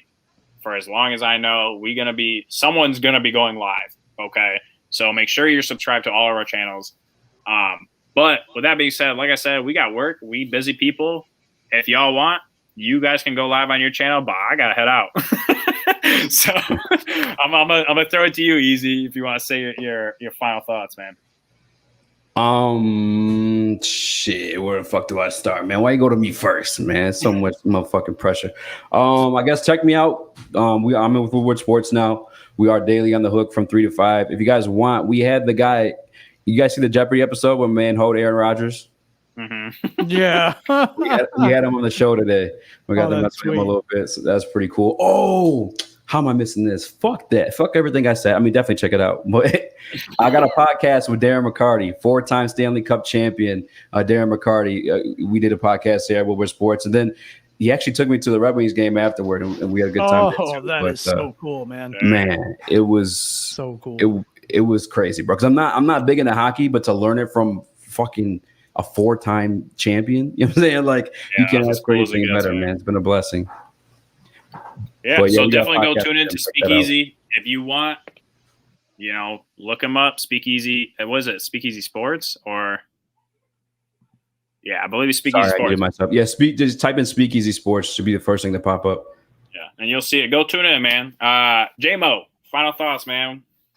I'm glad I was able to join the show, man. Shout out to everybody in the chat. I do want to say I am starting a new podcast called Heart of the City, Detroit. I dropped my little first episode, and on this podcast we can talk everything. So after this football conversation, we can start talking about whatever the hell we want to, and that's the point of the show. But shout out to everybody, right? Shout out to everybody in the chat because y'all was turning up today, man. All I want to say is Brad Holmes. All right. I love how you always end with like sign Kenny Galladay, Brad Holmes. Like you always pick one person, you're like, that's my boy. Jim, Detroit Lions on the prowl, man. What are your final thoughts? I just want to say thank you to everybody in the chat, and you know we talk, man. We all have strong personalities, but I got nothing but respect for the guys up here, man. Easy, it's all love, man. You know, but I just want to say give a shout out to my thing tomorrow. Tomorrow, 11 a.m. We're going live tomorrow, and so if you could check us out on my channel, Detroit Lions on the Prowl, I'd appreciate it. 11 tomorrow morning. Speaking of that, Detroit Lions on the Prowl is killing it, man. If you guys eat lunch, you clock out, you don't work during around 11 o'clock noon, go tune in, man. Great content, especially during the day. Not many people are going live during the day, so they're taking over. Hey, man, now listen, Andrew. Listen to it. Why you at work? What you talking about, man? Like, you better listen to this Lions on the Prowl. Boy, what you talking about, man? Look, everyone, Some people be working, bro. What you mean? Hey man, Lord knows I do, be- but I be listening. Everybody be working. I'm gonna say everybody be working, but you can work around it. That's, you know what I mean. Yeah, I'll be Right, written right. up if that were the case. Hey, you and me both, but we gotta live. We gotta try. All right, so I'll let Luke have the final thoughts, but for me, just hit that like button, subscribe. We're gonna try and get back into it. We'll definitely be hosting during the draft. I don't know if my channel will be hosting whatever, but we'll be discussing it soon and let y'all know. But thank you, obviously, for tuning in. And with that being said, Luke, have at it. First of all, love everybody on the. I miss the roundtables, man. This is so much fun. I need Easy be on more often. Hell yeah, miss y'all. He be so fucking calm when he be saying shit wrong. It is just beautiful. Just messing with you. Actually, I brought a clip to play of Luke saying something wrong, but I was like, I ain't gonna do it. Yeah, you didn't even play the clip, bro. Play the clip. No, it's just out of context. It's not necessary. It's me, man. You could have played the clip, bro. All right. We'll save it for Tuesday. FYI, before Patrick Mahomes got to the Kansas City Chiefs, 10-6, 12-4, 11-5, 9-7. And they were first or second in the division. But anyway, I like to end every show on a positive note. False. Broncos were in that division beforehand. 10-6, 2017, 12-4, 2016, 11-5, 2015, 9-7, 2014. Go do your research. Not do false. your research. Division champions is what I was just talking about, and it's the Denver Broncos. Division champions 2016, 2016. the Broncos. Division champions 2016. Yep. Division champions 2017. Yep. That's Okay. Mahomes started that year. No, he didn't start that year. 2017. He did not start that year. He didn't start until Oh no, 2018. Right. Okay, thank you. So again, I'm gonna get you together. Don't worry about it. I got you. Positive note, people. Today's positive quote comes from my uncle. Shout out to my uncle. He said to me, "Nephew, it's time for you to unbottle your dreams." I said, "What the hell are you talking about, Unc?" He said, "You sitting up here, you got all these ideas, and you bottled them up. You just kept putting stuff in that jar. The cap is off. It's time for you to start unpacking that jar, unbottle those dreams, and go do what it is that you want to do. You want to be a rapper, you need to work a little bit harder. Your bars ain't hitting quite the same. It's time to step it up a notch. You want to be the best quarterback, you need to go work on more reps. To be great, you have to take the cap off of that damn bottle. And the only way you can do that is to start getting your ass moving. If you can do that, you will find a way that not realize that your dreams are not only dreams, they're just realities that you just took too long to get to. With that being said, ladies and gentlemen, please make sure you hit that like and subscribe button because we got more to come. And as always, don't be no chump. Please do your